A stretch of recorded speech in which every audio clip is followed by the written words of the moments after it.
الحمد للہ وکفا وسلام علی عبادہ الذین اصطفى اما بعد فاعوذ باللہ من الشیطان الرجیم بسم اللہ الرحمن الرحیم رب اشرح لی صدری ویسر لی امری واحلل عقدۃ من لسانی یفقہوا قولی۔ السلام علیکم ورحمۃ اللہ وبرکاتہ۔ ناظرین، پروگرام فہم القرآن کے سلسلے میں آج ہم 10ویں پارے کا مطالعہ کریں گے۔ اللہ تعالیٰ سے دعا ہے کہ وہ اسے ہمارے لیے آسان فرما دے اور اس قرآن کو ہمارے دلوں کا نور اور سینوں کی بہار بنا دے۔ قرآن مجید اپنے ساتھ ہر طرح کی برکتیں سمیٹے ہوئے ہے۔ ابو ہریرہ رضی اللہ عنہ کہا کرتے تھے کہ قرآن پڑھنے کی وجہ سے گھر اپنے رہنے والوں کے لیے کشادہ ہو جاتا ہے۔ اس میں فرشتے حاضر ہوتے ہیں، شیطان اس گھر کو چھوڑ دیتے ہیں، اس کی خیر و برکت بڑھ جاتی ہے۔ اور قرآن نہ پڑھنے کی وجہ سے گھر اپنے رہنے والوں کے لیے تنگ ہو جاتے ہیں، اس میں فرشتے اس کو چھوڑ دیتے ہیں، شیطان اس میں بسیرا کر لیتے ہیں اور اس کی خیر و برکت کم ہو جاتی ہے۔ لہٰذا اگر ہم یہ چاہتے ہیں کہ ہماری زندگیوں میں، ہمارے گھروں میں، ہماری اولادوں میں، نسلوں میں خیر و برکت رہے، تو اس کے لیے ضروری ہے کہ ہم قرآن مجید کے ساتھ اپنا تعلق مضبوط رکھیں اور روزانہ اس کا کچھ نہ کچھ حصہ پڑھتے، سیکھتے، سمجھتے رہیں اور سب سے بڑھ کر اس پر عمل کرنے والے ہوں۔ تو آئیے دیکھتے ہیں کہ اس بارے میں اللہ تعالیٰ کیا فرماتے ہیں۔ ارشاد باری تعالیٰ ہے وَاعْلَمُوا أَنَّمَا غَنِمْتُم مِّن شَيْءٍ فَأَنَّ لِلَّهِ خُمُسَهُ وَلِلرَّسُولِ وَلِذِي الْقُرْبَى وَالْيَتَامَى وَالْمَسَاكِينِ وَابْنِ السَّبِيلِ إِن كُنتُمْ آمَنتُم بِاللَّهِ وَمَا أَنزَلْنَا عَلَى عَبْدِنَا يَوْمَ الْفُرْقَانِ يَوْمَ الْتَقَى الْجَمْعَانِ وَاللَّهُ عَلَى كُلِّ شَيْءٍ قَدِيرٌ۔ شروع اللہ کے نام سے جو بے انتہا مہربان نہایت رحم فرمانے والا ہے۔ اور تمہیں معلوم ہو کہ جو کچھ مال غنیمت تم نے حاصل کیا ہے اس کا 5واں حصہ اللہ اور اس کے رسول اور رشتہ داروں اور یتیموں اور مسکینوں اور مسافروں کے لیے ہے، اگر تم ایمان لائے ہو اللہ پر اور اس چیز پر جو فیصلے کے روز یعنی دونوں فوجوں کی مٹ بھیڑ کے دن ہم نے اپنے بندے پر نازل کی تھی، تو یہ حصہ بخوشی ادا کرو، اللہ ہر چیز پر قادر ہے۔ سورۃ الانفال کے شروع میں جب لوگوں نے نبی صلی اللہ علیہ وسلم سے مال غنیمت کے بارے میں پوچھا تو آپ نے فرمایا کہ وہ اللہ اور اس کے رسول کا ہے اور تم اپنے تعلقات کی اصلاح کرو اور اپنے ایمان کو مضبوط کرو۔ یعنی مومن مال کے لیے جنگ نہیں کرتا، اس کے مقاصد کچھ اور ہوتے ہیں۔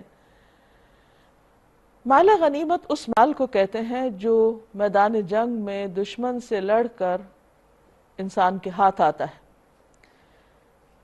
اسلام سے پہلے طریقہ یہ تھا کہ لوگ جس کے ہاتھ جو چیز آتی وہ اس کا مالک بن جاتا، لیکن نبی صلی اللہ علیہ وسلم نے جو طریقہ سکھایا اور جب لوگوں نے سوال کیے تو اس کے جواب کے طور پر یہ آیت یہاں پر نازل ہوئی، تو آپ صلی اللہ علیہ وسلم اعلان کیا کرتے تھے ہر جنگ کے بعد کہ لوگوں یہ غنائم تمہارے ہی لیے ہیں، میری اپنی ذات کا ان میں کوئی حصہ نہیں سوائے خمس کے یعنی 5ویں حصے کے، اور وہ خمس بھی تمہارے اوپر ہی واپس لوٹتا ہے۔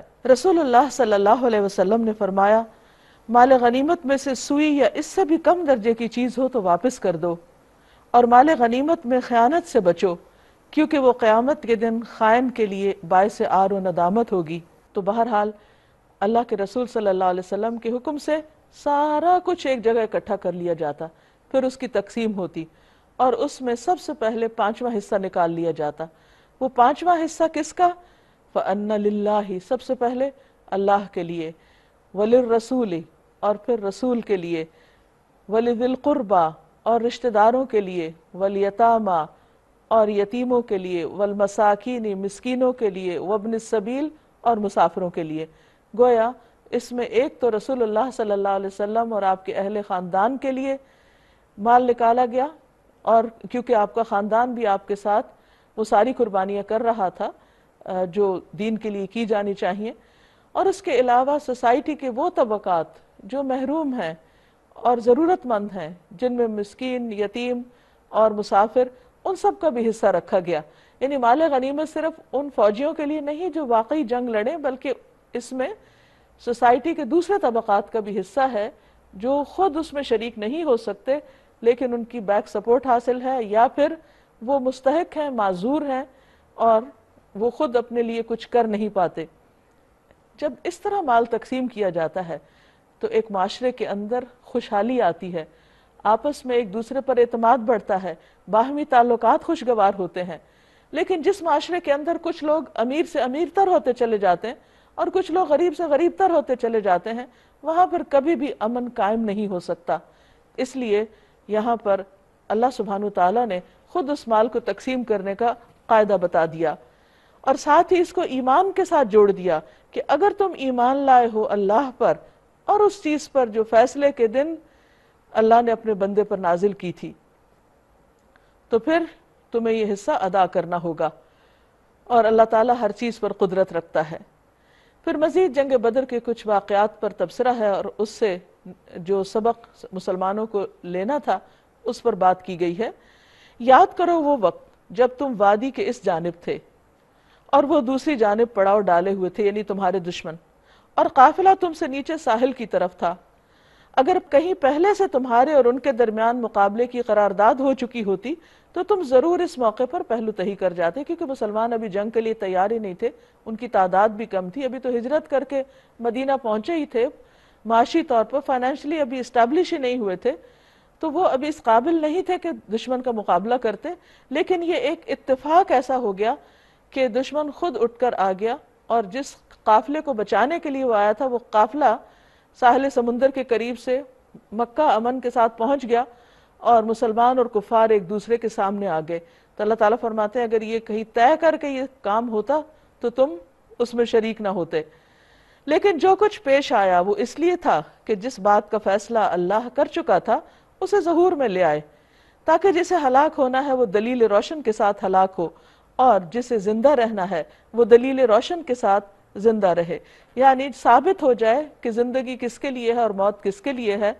اور اس سے مراد انسان نہیں بلکہ اسلام اور جاہلیت ہے، یعنی اس فیصلے کے دن یہ بات ثابت ہو گئی کہ آئندہ اب ترقی اسلام کی ہے، کہ جاہلیت کا اب اس میں کوئی حصہ نہیں۔ تو یہاں زندہ رہنے والے اور ہلاک ہونے والے سے مراد انسان نہیں بلکہ اسلام اور کفر ہیں، یعنی جنگ بدر اس اعتبار سے ایک فیصلہ کن جنگ تھی کہ جس میں افراد نہیں بلکہ دراصل اسلام اور جاہلیت میں سے جس کو آئندہ زندہ رہنا تھا، باقی رہنا تھا، ترقی کی طرف جانا تھا، اس کا فیصلہ ہو گیا۔ یہ ایک فیصلے کا دن تھا۔ پھر فرمایا یقیناً اللہ سننے والا جاننے والا ہے، اور یاد کرو وہ وقت جب کہ اے نبی صلی اللہ علیہ وسلم خدا ان کو تمہارے خواب میں تھوڑا دکھا رہا تھا، اگر کہیں وہ تمہیں ان کی تعداد زیادہ دکھا دیتا تو تم لوگ ضرور ہمت ہار جاتے اور لڑائی کے معاملے میں جھگڑا شروع کر دیتے، لیکن اللہ ہی نے اس سے تمہیں بچایا، یقیناً وہ سینوں کا حال تک جانتا ہے۔ یعنی چونکہ مسلمان تعداد میں کم تھے اور ان کے دشمن زیادہ تھے، تو یہ چیز ان کے دلوں کے اندر ایک خوف پیدا کر رہی تھی، تو اللہ تعالیٰ نے ایک خاص طریقے سے مسلمانوں کو اپنے دشمنوں کی تعداد کم کر کے دکھائی، جس سے ان کا ایک حوصلہ ہو گیا، اور دوسری طرف ان کے دشمنوں کو مسلمان کم نظر آ رہے تھے تو اس سے ان کے اندر ایک بے فکری سی پیدا ہو گئی۔ اور یاد کرو جبکہ مقابلے کے وقت اللہ نے تم لوگوں کی نگاہوں میں دشمنوں کو تھوڑا دکھایا اور ان کی نگاہوں میں تمہیں کم کر کے پیش کیا، تاکہ جو بات ہونی تھی اسے اللہ ظہور میں لے آئے، اور آخرکار سارے معاملات اللہ ہی کی طرف رجوع کرتے ہیں۔ یا ایھا الذین آمنوا اذا لقیتم فئۃ فاثبتوا واذکروا اللہ کثیرا لعلکم تفلحون۔ اے ایمان والو، جب کسی گروہ سے تمہارا مقابلہ ہو تو ثابت قدم رہو، جم کے رہو، بزدلی نہ دکھاؤ، اور اللہ کو کثرت سے یاد کرو۔ یعنی مقابلے کے وقت دو کام کرنے کے ہیں، ایک ہے اپنی کوشش، اس میں انسان مضبوط رہے، اور دوسرا یہ ہے کہ اللہ کے ساتھ مضبوط تعلق۔ مومن اللہ پر توکل کرتا ہے، بھروسہ کرتا ہے، اس کو پکارتا ہے، یاد کرتا ہے ہر مشکل کے وقت، کیونکہ وہ سمجھتا ہے کہ میں جتنے بھی اسباب اختیار کر لوں، جتنی بھی محنت کر لوں، لیکن پھر بھی وہ کافی نہیں جب تک اللہ کی مدد شامل حال نہ ہو۔ اور ویسے بھی ایسے مقابلوں کے موقع پر ایک خوف کی کیفیت ہوتی، اور اللہ کا ذکر انسان کے دل کو اطمینان بخشتا ہے، تو اس لیے خصوصی طور پر یہاں اللہ کے ذکر کا حکم دیا گیا، لعلکم تفلحون، تاکہ تم فلاح پا جاؤ، کامیاب ہو جاؤ۔ وَأَطِیعُوا اللَّهَ وَرَسُولَهُ، اور اللہ اور اس کے رسول کی اطاعت کرو، فرما برداری کرو۔ وَلَا تَنَازَعُوا فَتَفْشَلُوا وَتَذْهَبَ رِيحُكُمْ وَاصْبِرُوا إِنَّ اللَّهَ مَعَ الصَّابِرِينَ، اور آپس میں جھگڑو نہیں، ورنہ تمہارے اندر کمزوری پیدا ہو جائے گی اور تمہاری ہوا اکھڑ جائے گی، صبر سے کام لو۔ رسول اللہ صلی اللہ علیہ وسلم نے فرمایا، میں اس شخص کے لیے جنت کے اطراف میں ایک گھر کا ضامن ہوں جو حق پر ہونے کے باوجود جھگڑا چھوڑ دے۔ یعنی کامیابی کے لیے کچھ اور کام بھی کرنے ہوں گے جن میں اللہ رسول کی اطاعت اور آپس کے جھگڑے سے پرہیز، کیونکہ باہم جھگڑنے سے مسلمانوں کی طاقت کمزور ہو جائے گی، ان کے اندر کمزوری پیدا ہو جائے گی، ان کی عزت روب جاتا رہے گا۔ لہٰذا اگر آپس میں کسی بات پر اختلاف ہو بھی جائے، کیونکہ جب اجتماعی طور پہ مل کے لوگ کام کرتے ہیں تو ایسا نہیں ہوتا کہ سب کی رائے ایک ہی ہو، یہ سب ایک دوسرے سے بالکل ہر چیز میں متفق ہو اور ہنسی خوشی سب کام ہوتے رہے۔ بہت دفعہ ایسا ہوتا ہے کہ اچانک کوئی ایسی بات ہو جاتی ہے جس میں رائے مختلف ہو جاتی، اور اگر اس وقت صبر سے کام نہ لیا جائے اور دوسرے کی بات نہ سنی جائے تو بات بڑھتے بڑھتے آپس کی جنگ میں بدل جاتی۔ تو اس چیز سے پرہیز کے لیے کہا گیا کہ تم صبر سے کام لو، کنٹرول کرو، اور یہی اصول عام زندگی میں بھی کامیابی کا ہے۔ کسی بھی انسان سے اختلاف ہونا بالکل ایک قدرتی سی بات ہے، اس کو ختم نہیں کیا جا سکتا، کیونکہ اللہ تعالیٰ نے ہماری شکلیں، ہمارے دماغ، ہماری سوچیں سب کچھ الگ الگ پیدا کیے ہیں، اور اختلاف برا بھی نہیں ہوتا، اختلاف سے بہت ساری نئی راہیں انسان کے لیے کھلتی ہیں۔ عام طور پر انسان اگر سب ایک ہی جیسا سوچے تو وہ نئی چیزیں سامنے نہیں آتی۔ دوسرا پہلو سامنے آنا کسی بھی چیز کے لیے خیر و بھلائی کا باعث بھی ہوتا ہے اگر اچھی نیت اور انٹینشن کے ساتھ ہو، لیکن اس میں ضروری نہیں ہوتا کہ اگر ہم کسی کی رائے سے مختلف رائے دے رہے ہیں تو پھر لازمی دوسرا شخص پابند ہو جائے کہ ہماری رائے کو لے۔ اس میں اگر کوئی لے لے تو بہت اچھا، خوشی کی بات ہوتی ہے کہ ہماری بات کسی کے کام آ گئی، لیکن اگر کوئی نہ بھی قبول کرے تو اس وقت بھی انسان کو بڑا دل رکھنا چاہیے، حوصلے سے کام لینا چاہیے، اور بہادری کے ساتھ اپنے آپ کو کنٹرول کرتے ہوئے اپنے منفی جذبات کو اور اندر کے وسوسوں کو انسان کنٹرول کر لے اور اختلاف رائے کو برداشت کر لے، تو یہ چیز انسان کے لیے ترقی کا باعث بنتی ہے۔ اور جو صبر کرتے ہیں اگرچہ وہ بہت کڑوا اور مشکل ہوتا ہے، لیکن وہ یاد رکھیں کہ اللہ صبر کرنے والوں کے ساتھ ہے۔ رسول اللہ صلی اللہ علیہ وسلم نے فرمایا، صبر نصف ایمان ہے۔ اور ان لوگوں کے سے رنگ ڈھنگ اختیار نہ کرو جو اپنے گھروں سے اتراتے اور لوگوں کو اپنی شان دکھاتے ہوئے چلے۔ اشارہ ہے کفار کے لشکر کی طرف، جب وہ مکہ سے نکلے تو بہت اکڑتے ہوئے اور دکھاوے کرتے ہوئے اور شان و شوکت دکھاتے ہوئے نکلے، اور جن کی روش یہ ہے کہ اللہ کے راستے سے روکتے ہیں۔ دکھاوا، ریاکاری، ڈینگے مارنا، اپنے آپ کو بڑا بنا کے پیش کرنا اور شہرت کی طلب رکھنا، یہ اللہ تعالیٰ کو پسند نہیں، جیسا کہ ایک حدیث میں آتا ہے۔ نبی صلی اللہ علیہ وسلم نے فرمایا، جو شہرت کا طالب ہو اللہ تعالیٰ اس کی شہرت قیامت کے دن سب کو سنا دے گا۔ جو کوئی لوگوں کو دکھاوا کرنے کے لیے کوئی کام کرے گا اللہ تعالیٰ قیامت کے دن اس کو سب لوگوں کو دکھا دے گا کہ اس نے کس مقصد کے لیے کام کیا تھا۔ جو کچھ وہ کر رہے ہیں وہ اللہ کی گرفت سے باہر نہیں، یعنی اللہ سب دیکھ رہا ہے وہ کیا کر رہے ہیں، کیسی بھونڈی حرکتیں کر رہے ہیں۔ وَإِذْ زَيَّنَ لَهُمُ الشَّيْطَانُ أَعْمَالَهُمْ وَقَالَ لَا غَالِبَ لَكُمُ الْيَوْمَ مِنَ النَّاسِ وَإِنِّي جَارٌ لَكُمْ۔ ذرا خیال کرو اس وقت کا جب کہ شیطان نے ان لوگوں کے کرتوت ان کی نگاہوں میں خوشنما بنا کر دکھائے تھے، یعنی ان کی غلط حرکتیں شیطان ان کو خوبصورت بنا کے دکھا رہا تھا، اور ان سے کہا تھا کہ آج کوئی تم پر غالب نہیں آ سکتا، یعنی دھوکے میں مبتلا کیا، اور یہ کہ میں تمہارے ساتھ ہوں۔ کہا جاتا ہے کہ وہ ایک انسان کی شکل میں آیا اور اس نے آ کے ان کو بہت تسلی دی کہ دیکھو تم ہی کامیاب ہوگے اور میں بھی تمہاری مدد کروں گا، تو اس لیے تم نکلو۔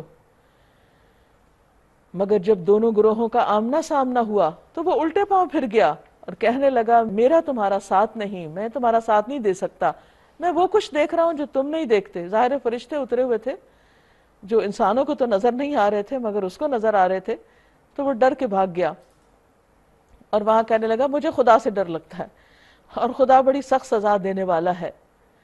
جبکہ منافقین اور وہ سب لوگ جن کے دلوں کو روگ لگا ہوا ہے، یعنی جن کے اندر بیماری ہے شک کی، کہہ رہے تھے کہ ان لوگوں کو تو ان کے دین نے خبط میں مبتلا کر رکھا ہے، کریزی پیپل، یہ لوگ تو اپنے دین کی وجہ سے دھوکے کا شکار ہیں، یعنی یہ دشمن سے لڑنے کے لیے جا رہے ہیں، یہ کر کیا رہے ہیں؟ حالانکہ اگر کوئی اللہ پر بھروسہ کرے تو یقیناً اللہ بڑا زبردست اور دانا ہے۔ زندگی میں بہت دفعہ ایسا ہوتا ہے کہ انسان بہت سی چیزیں پلاننگ کے ساتھ نہیں کر سکتا، اچانک کئی چیزیں سامنے آ جاتی ہیں کہ جس میں انسان کو فوری ڈیسیژن لینا پڑتا ہے، اور اگر معاملہ دین کا ہو تو اور بھی مشکل حالات میں انسان کو پھر ثابت قدم رہنا پڑتا ہے، کیونکہ اس سے پیچھے ہٹنے کا مطلب یہ ہے کہ اللہ کی ناراضگی۔ ایسے میں انسان پھر کیا کرے؟ بظاہر لگتا ہے کہ جیسے وہ موت کے منہ میں جا رہا ہے، لیکن اگر وہ اللہ پر بھروسہ کرتا ہے اور توکل کر کے یہ کہتا ہے کہ یا اللہ اگر تو نے مجھے اس سچویشن میں ڈال ہی دیا ہے تو میں صبر کروں گا، لیکن تیری مدد مجھے درکار ہے، اور اللہ تعالیٰ اپنے بندے کی مدد کرتا ہے۔ حالانکہ اگر کوئی اللہ پر بھروسہ کرے تو یقیناً اللہ بڑا زبردست اور دانا ہے۔ کاش تم اس حالت کو دیکھ سکتے جبکہ فرشتے مقتول کافروں کی روحیں قبض کر رہے تھے، یعنی میدان بدر میں وہ ان کے چہرے اور ان کے کولہوں پر ضربیں لگا رہے تھے، یعنی جان نکالتے وقت ان کو مار بھی رہے تھے، اور کہتے جاتے تھے لو اب جلنے کی سزا بھگتو، یعنی ابھی تو وہ مرے ہی ہیں اور ابھی سے سزا، جی ہاں، کیونکہ برزخ میں بھی جزا سزا ہوتی ہے۔ کافر کی جان لینے کے لیے موت کا فرشتہ جب آتا ہے تو اس کے سرہانے بیٹھ کر کہتا ہے اے نفس خبیثہ، اللہ کی ناراضگی اور غصے کی طرف چل۔ یہ سن کر اس کی روح جسم میں دوڑنے لگتی ہے اور ملک الموت اسے جسم سے اس طرح کھینچتے ہیں جیسے گیلی اون سے سیخ کھینچی جاتی ہے، یعنی لوہے کی سلائی کھینچی جاتی ہے۔ یہ وہ جزا ہے جس کا سامان تمہارے اپنے ہاتھوں نے پیشگی مہیا کر رکھا تھا، یہ تمہارے اپنے ہاتھوں کی کمائی ہے، ورنہ اللہ تو اپنے بندوں پر ظلم کرنے والا نہیں ہے۔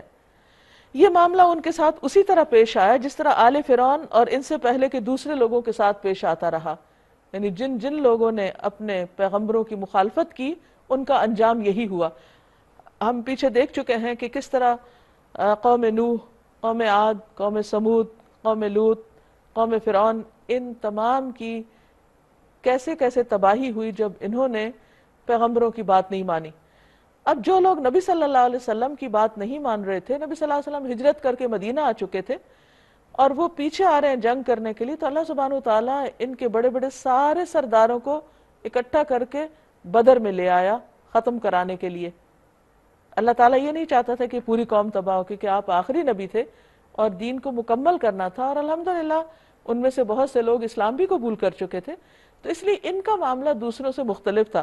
جس طرح پچھلی قومیں پوری کی پوری تباہ کر دی گئی، ان کو اس طرح نہیں، لیکن ان میں سے جو لیڈرز تھے وہ سارے ایک جگہ اکٹھے ہو گئے اور انہوں نے اپنی شامت بلائی۔ تو یہ پچھلے لوگوں کے ساتھ جو ہوا وہی ان کے ساتھ ہو رہا ہے کہ انہوں نے اللہ کی آیات کو ماننے سے انکار کیا اور اللہ نے ان کے گناہوں پر انہیں پکڑ لیا۔ اللہ قوت رکھتا ہے اور سخت سزا دینے والا ہے۔ یہ اللہ کی اس سنت کے مطابق ہوا کہ وہ کسی نعمت کو جو اس نے کسی قوم کو عطا کی ہو اس وقت تک نہیں بدلتا جب تک وہ قوم اپنے طرز عمل کو نہیں بدل دیتی، یعنی اللہ تعالیٰ کسی سے نعمت نہیں چھینتا جب تک کہ وہ خود ناشکرہ پن نہ کرے۔ اللہ سب کچھ سننے اور جاننے والا ہے۔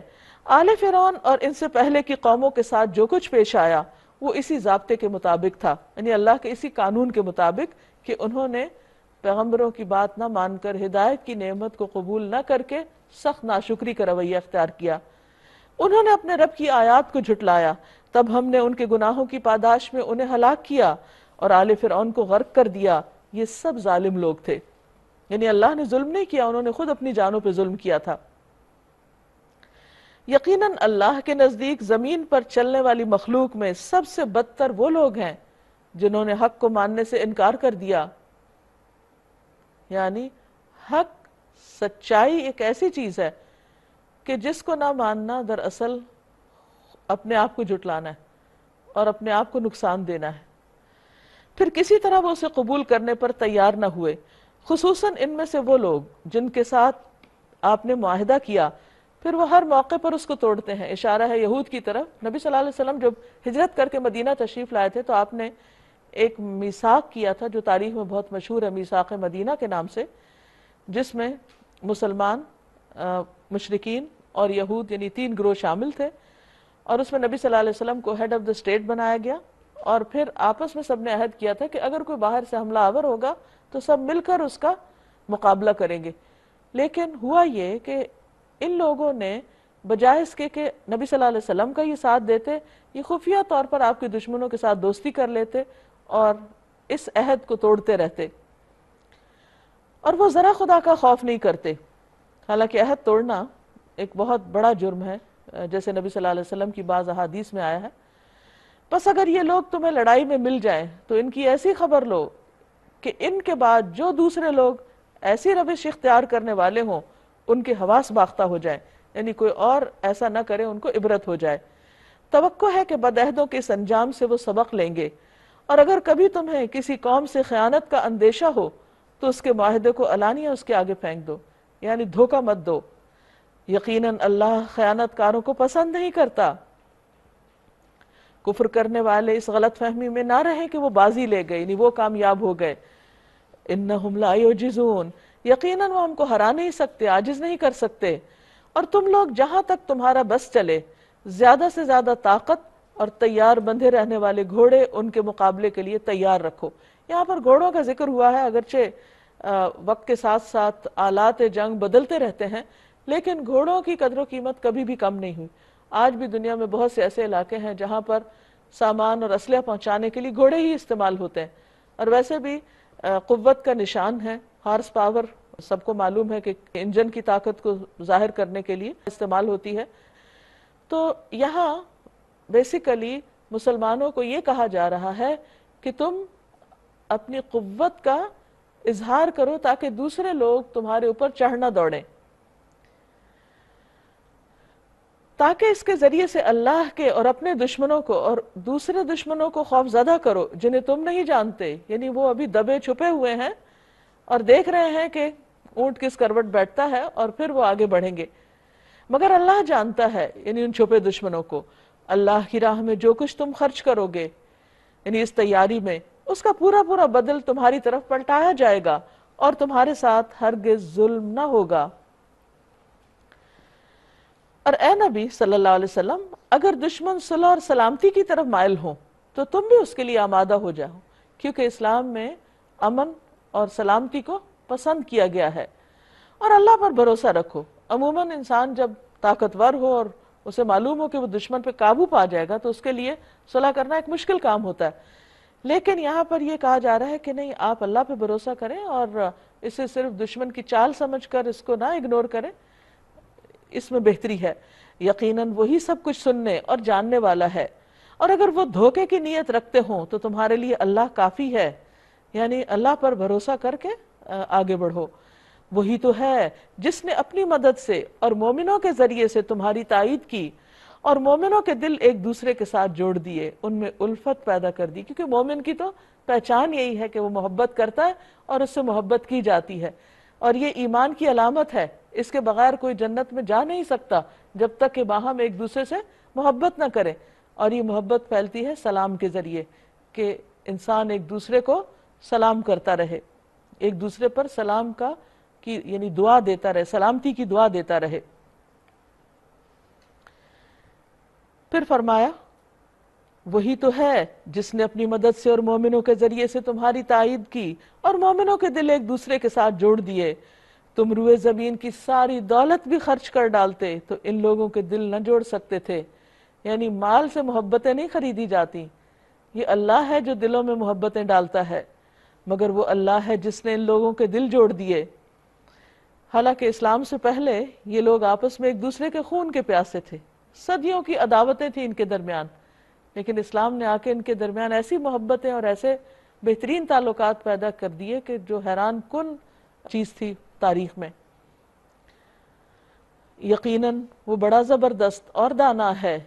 اے نبی صلی اللہ علیہ وسلم، آپ کے لیے اور آپ کے پیروکار اہل ایمان کے لیے تو بس اللہ کافی ہے، یعنی اللہ سبحانہ وتعالیٰ کی اگر مدد شامل حال ہے تو پھر کسی سے بھی نمٹنا مشکل نہیں۔ لیکن اللہ کی مدد کب آتی ہے؟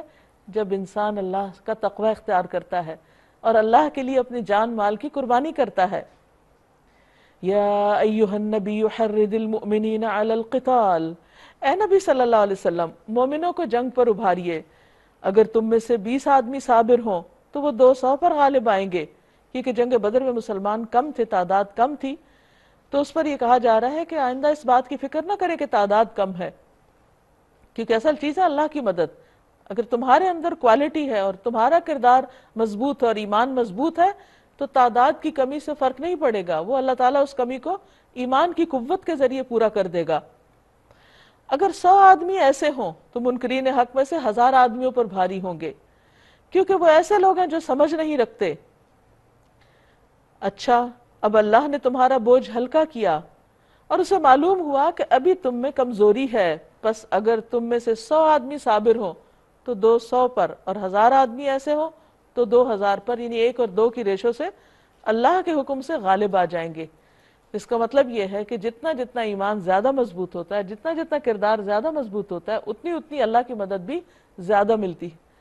تو پھر بات یہی ہے کہ اللہ تعالیٰ کے خزانے تو بہت وسیع ہیں، وہ دینے کو تیار ہے، ہم لینے والے ہوں، اپنے اندر وہ چیز پیدا کریں کہ جس سے اللہ کی رحمت آئے، اس کی مدد آئے اور برکتیں آئیں۔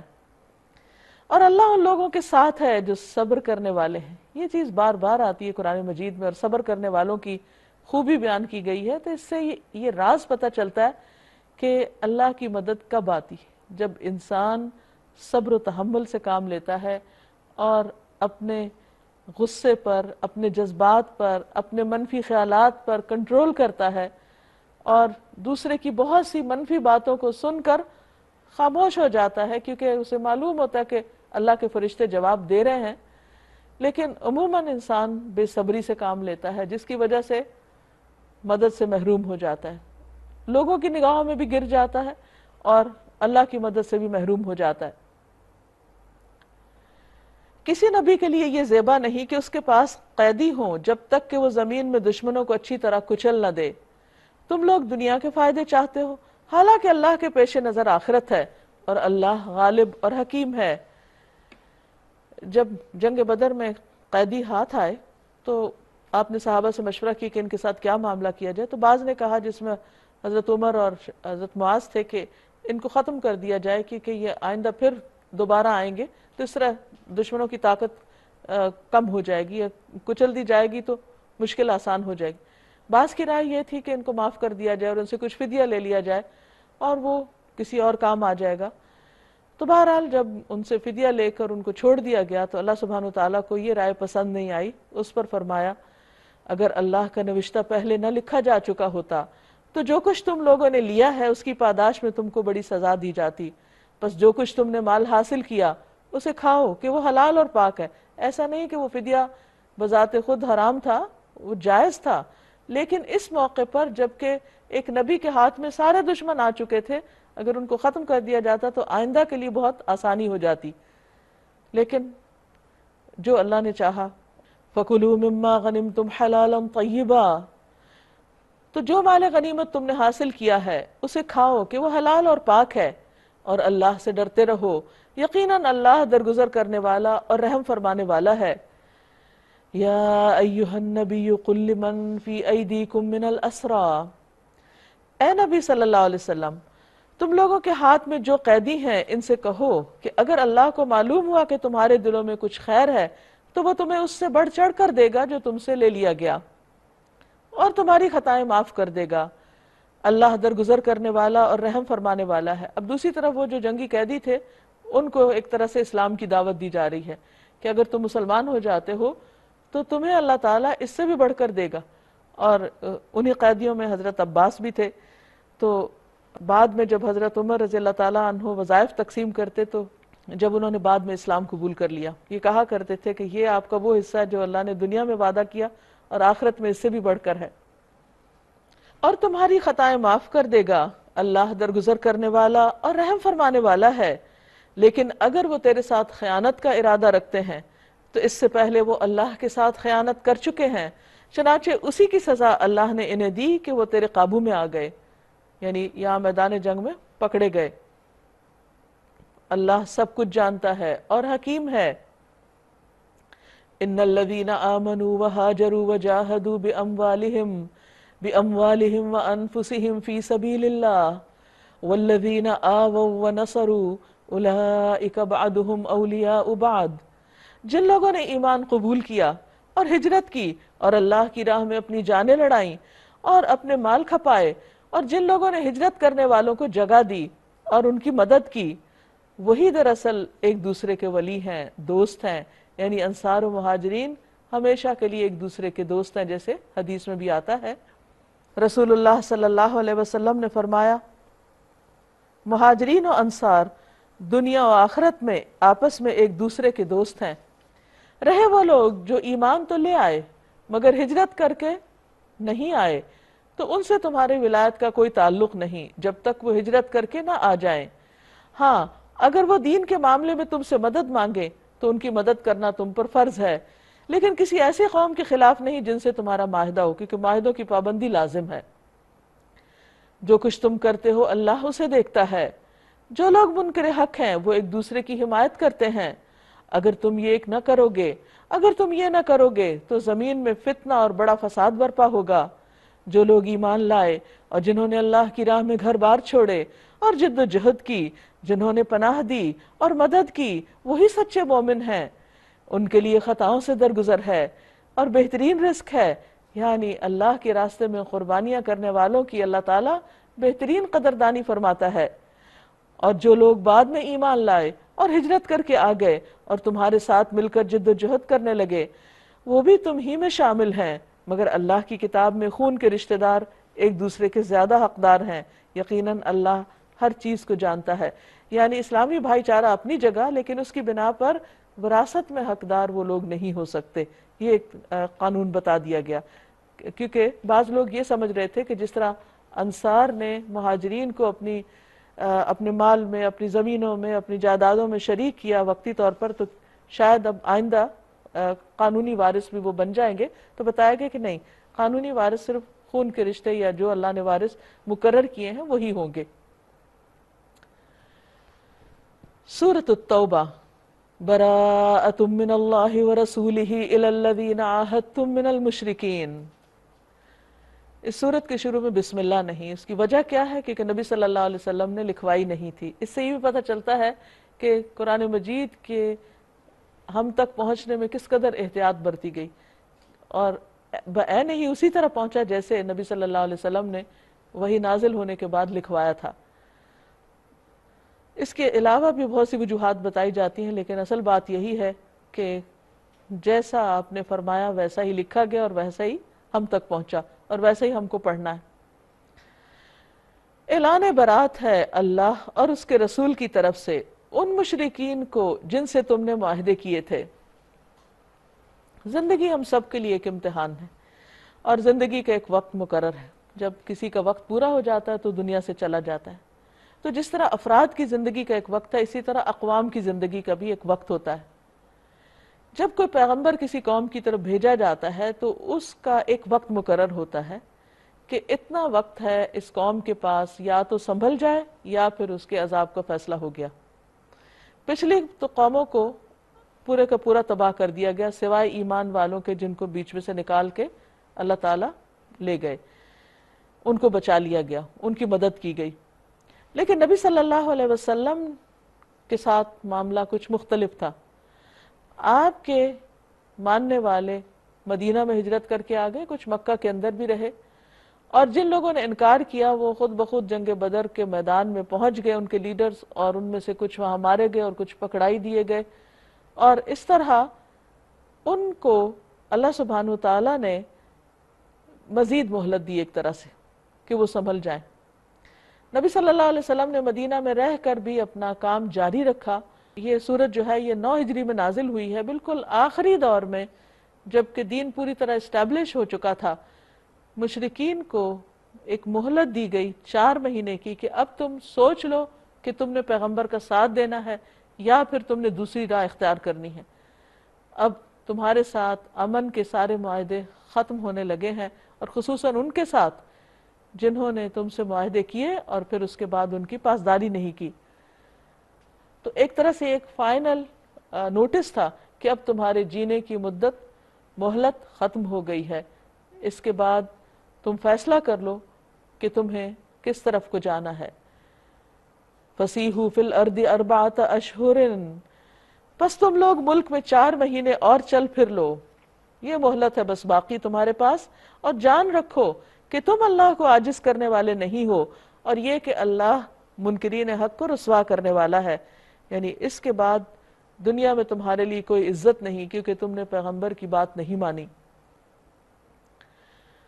اطلاع عام ہے اللہ اور اس کے رسول کی طرف سے حج اکبر کے دن، حج اکبر حج کو کہتے ہیں اور حج اصغر عمرے کو کہتے ہیں، یعنی ضروری نہیں کہ کسی خاص دن میں حج آئے تو وہ حج اکبر بن جاتا ہے، کہ تمام لوگوں کے لیے کہ اللہ مشرکین سے بری ذمہ ہے اور اس کا رسول بھی، اب اگر تم توبہ کر لو تو تمہارے ہی لیے بہتر ہے، اور جو منہ پھیرتے ہو تو خوب سمجھ لو کہ تم اللہ کو عاجز کرنے والے نہیں ہو، اور اے نبی صلی اللہ علیہ وسلم انکار کرنے والوں کو سخت عذاب کی خوشخبری سنا دو، بجز ان مشرکین کے جن سے آپ نے معاہدے کیے، پھر انہوں نے اپنے عہد کو پورا کرنے میں آپ کے ساتھ کوئی کمی نہیں کی اور نہ تمہارے خلاف کسی اور کی مدد کی، تو ایسے لوگوں کے ساتھ تم بھی مدت معاہدہ تک وفا کرو، یعنی ان کی مدت صرف 4 ماہ نہیں زیادہ بھی ہو سکتی ہے، کیونکہ اللہ متقیوں ہی کو پسند کرتا ہے۔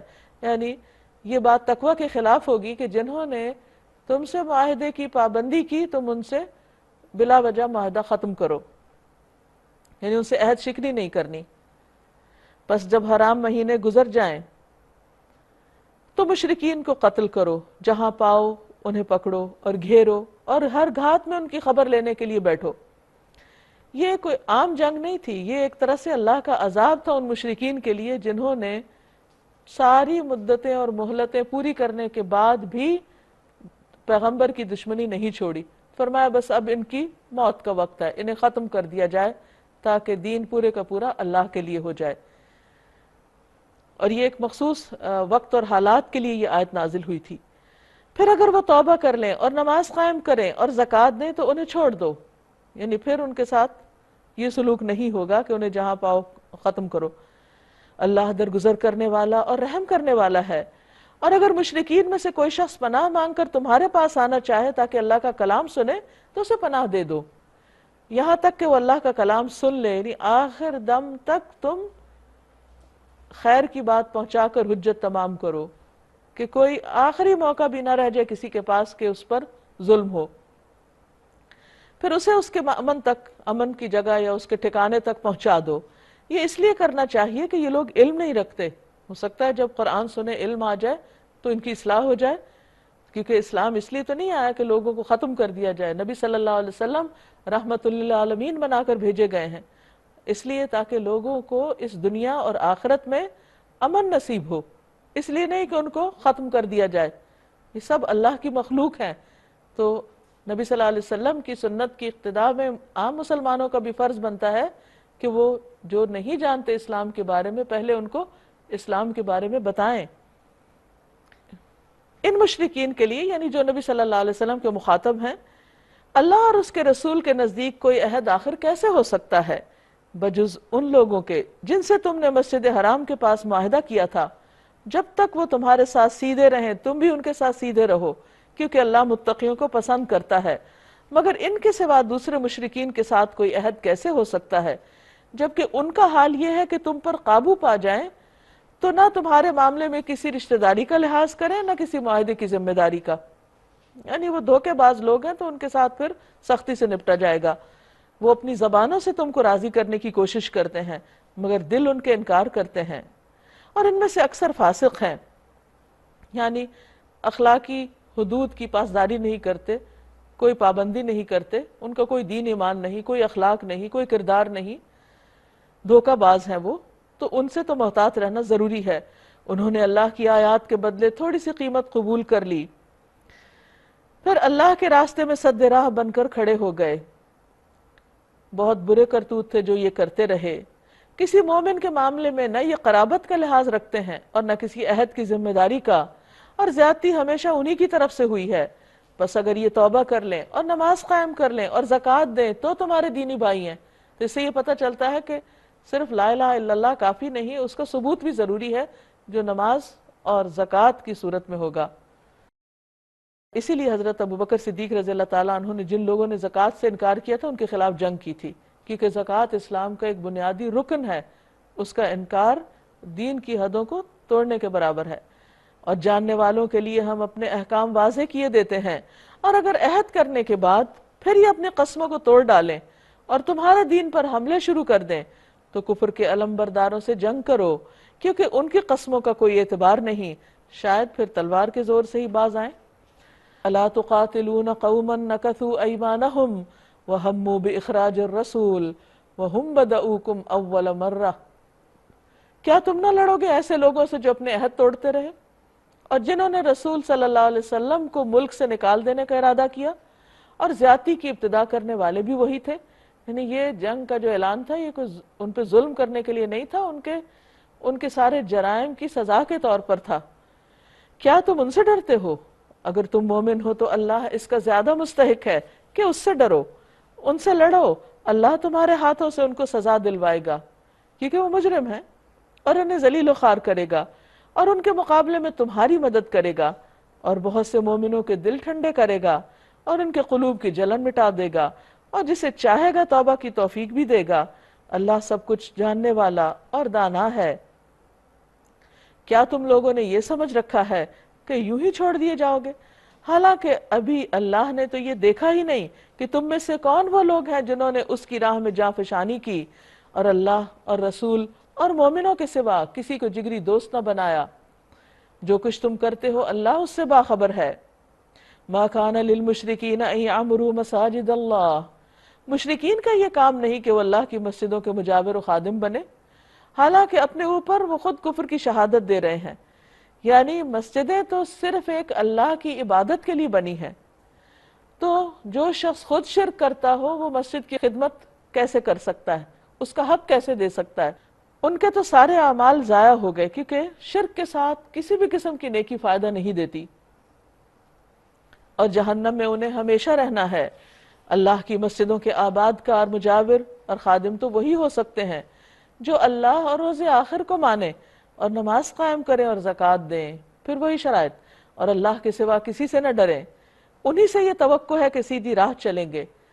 تو اس سے یہ پتہ چلتا ہے کہ مسجدوں کی آبادی بذات خود ایک بہت نیکی کا کام ہے، جیسے ہمیں ایک حدیث سے پتہ چلتا ہے کہ آپ نے فرمایا اللہ تعالیٰ قیامت کے دن اعلان کریں گے میرے پڑوسی کہاں ہیں، میرے پڑوسی کہاں ہیں؟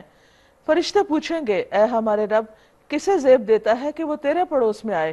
اللہ تعالیٰ فرمائے گا مساجد کو آباد کرنے والے کہاں ہیں؟ کیا تم لوگوں نے حاجیوں کو پانی پلانے اور مسجد حرام کی مجاوری کرنے کو اس شخص کے کام کے برابر ٹھہرا لیا جو ایمان لایا اللہ اور روز آخر پر، اور جس نے اللہ کی راہ میں جہاد کیا؟ اللہ کے نزدیک تو یہ دونوں برابر نہیں۔ اجعلتم سقایت الحاج وعمارت المسجد الحرام وعمارت المسجد الحرام کمن آمن باللہ والیوم الآخر وجاہد فی سبیل اللہ لا یستوون عند اللہ واللہ لا یہدی القوم الظالمین۔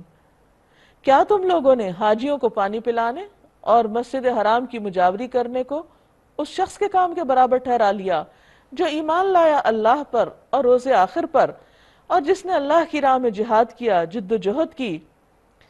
اللہ کے نزدیک تو یہ دونوں برابر نہیں۔ یعنی اسلام صرف ظاہری چند نمائشی کاموں کا نام نہیں ہے، بلکہ اللہ کی راہ میں قربانی کرنا اس کا ایک لازمی حصہ ہے۔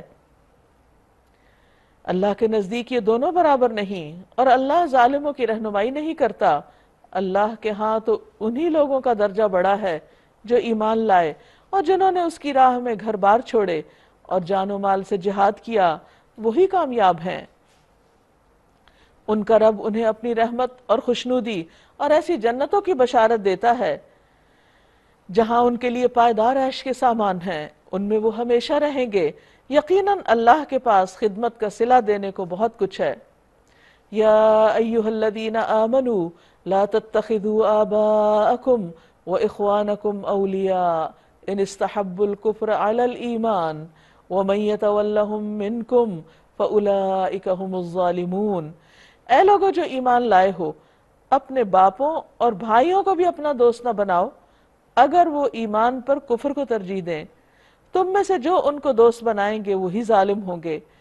اے نبی صلی اللہ علیہ وسلم کہہ دیجئے اگر تمہارے باپ اور تمہارے بیٹے اور تمہارے بھائی اور تمہاری بیویاں اور تمہارے رشتہ دار اور تمہارے وہ مال جو تم نے کمائے ہیں اور تمہارے وہ کاروبار جن کے مان پڑ جانے کا تم کو خوف ہے اور تمہارے وہ گھر جو تمہیں پسند ہیں، تم کو اللہ اور اس کے رسول اور اس کی راہ میں جہاد سے عزیز تر ہیں، تو انتظار کرو یہاں تک کہ اللہ اپنا فیصلہ تمہارے سامنے لے آئے، اور اللہ فاسق لوگوں کی رہنمائی نہیں کرتا۔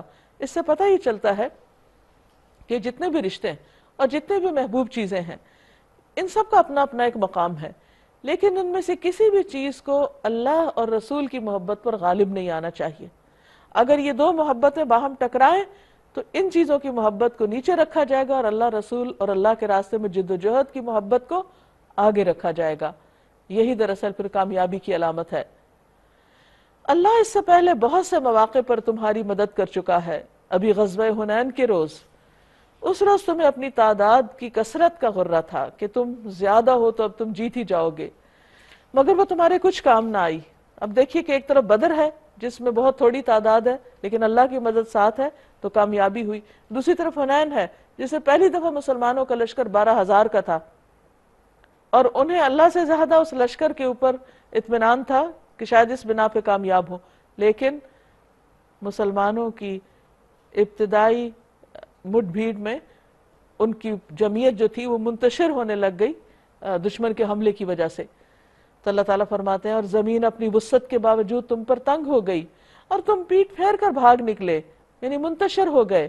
پھر اللہ نے اپنی سکینت اپنے رسول پر اور مومنوں پر نازل فرمائی اور وہ لشکر اتارے جو تم کو نظر نہ آتے تھے، اور منکرین حق کو سزا دی کہ یہی بدلہ ہے ان لوگوں کا جو حق کا انکار کریں۔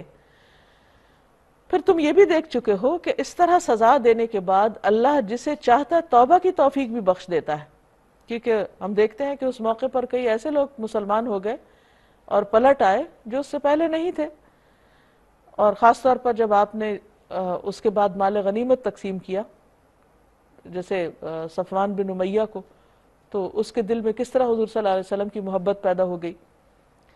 اللہ درگزر کرنے والا اور رحم فرمانے والا ہے۔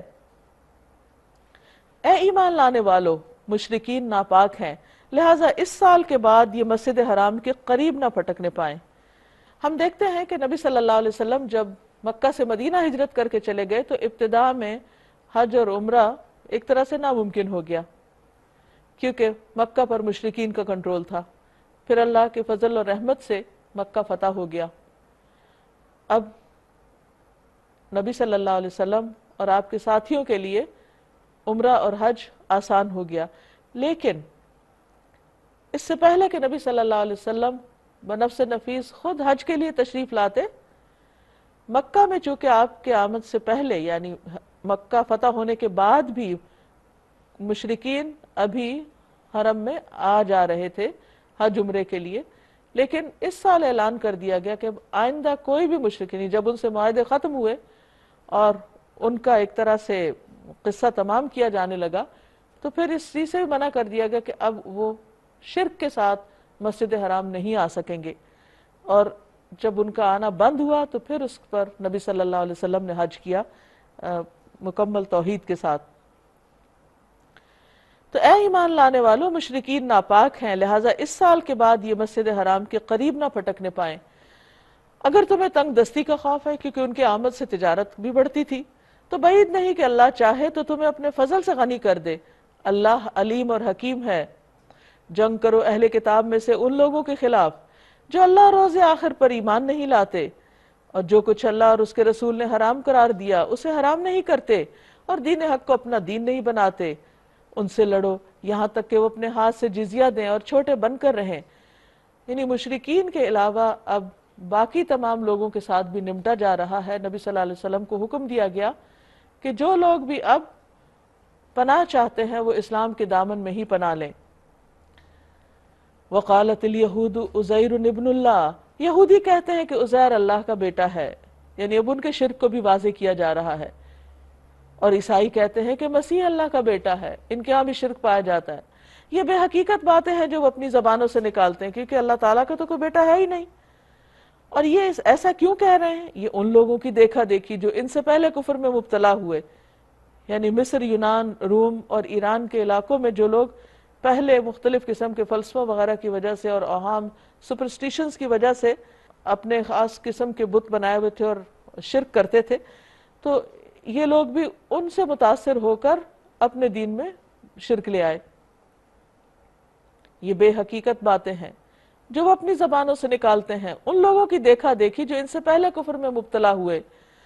خدا کی مار ان پر، یہ کہاں سے دھوکہ کھا رہے ہیں؟ اور ان کا ایک اور قصور کیا ہے؟ اتخذوا احبارهم ورهبانهم اربابا من دون اللہ، انہوں نے اپنے علماء اور درویشوں کو اللہ کے سوا اپنا رب بنا لیا ہے۔ یہ بھی شرکی کی ایک قسم ہے۔ اس پر حدیث میں آتا ہے کہ حضرت عدی بن حاتم جو پہلے عیسائی تھے، جب مسلمان ہوئے تو نبی صلی اللہ علیہ وسلم کے پاس حاضر ہو کر پوچھا کہ اس آیت میں ہم پر اپنے علماء اور درویشوں کو خدا بنانے کا جو الزام عائد کیا گیا ہے اس کی کیا حقیقت ہے؟ تو آپ نے فرمایا کیا یہ واقعہ نہیں کہ جو کچھ یہ لوگ حرام قرار دیتے ہیں تم اسی کو حرام سمجھتے ہو، اور جو وہ حلال کرتے ہیں تم اس کو حلال سمجھتے ہو؟ تو انہوں نے کہا ہم ایسا تو ضرور کرتے ہیں۔ تو فرمایا یہی الہ بنانا ہے۔ اور اسی طرح مسیح ابن مریم کو بھی، حالانکہ ان کو ایک معبود کے سوا کسی کی بندگی کرنے کا حکم نہیں دیا گیا تھا، یعنی اللہ تعالیٰ نے کبھی بھی کسی پیغمبر کو یا اس کے فالوورز کو شرک کرنے کی اجازت نہیں دی۔ لا الہ الا ہو، وہ جس کے سوا کوئی عبادت کے لائق نہیں، سبحانہ، پاک ہے وہ، عما یشرکون، اس سے جو یہ شریک ٹھہراتے ہیں، یریدون ان یطفئوا نور اللہ بافواہہم، یہ سب چاہتے ہیں کہ اللہ کے نور یعنی اسلام کو اپنی پھونکوں سے یعنی جھوٹے پروپیگنڈے سے ختم کر دیں، بجھا دیں۔ وَيَأْبَى اللَّهُ إِلَّا أَن يُتِمَّ نُورَهُ وَلَوْ كَرِهَ الْكَافِرُونَ، مگر اللہ اپنی روشنی کو مکمل کیے بغیر ماننے والا نہیں، خواہ کافروں کو یہ کتنا ہی ناگوار ہو۔ هُوَ الَّذِي أَرْسَلَ رَسُولَهُ بِالْهُدَى وَدِينِ الْحَقِّ لِيُظْهِرَهُ عَلَى الدِّينِ كُلِّهِ وَلَوْ كَرِهَ الْمُشْرِكُونَ، وہ اللہ ہی ہے جس نے اپنے رسول کو ہدایت اور دین حق کے ساتھ بھیجا ہے تاکہ اسے پوری جن سے دین پر غالب کر دے، خواہ مشرکین کو یہ کتنا ہی ناگوار کیوں نہ ہو۔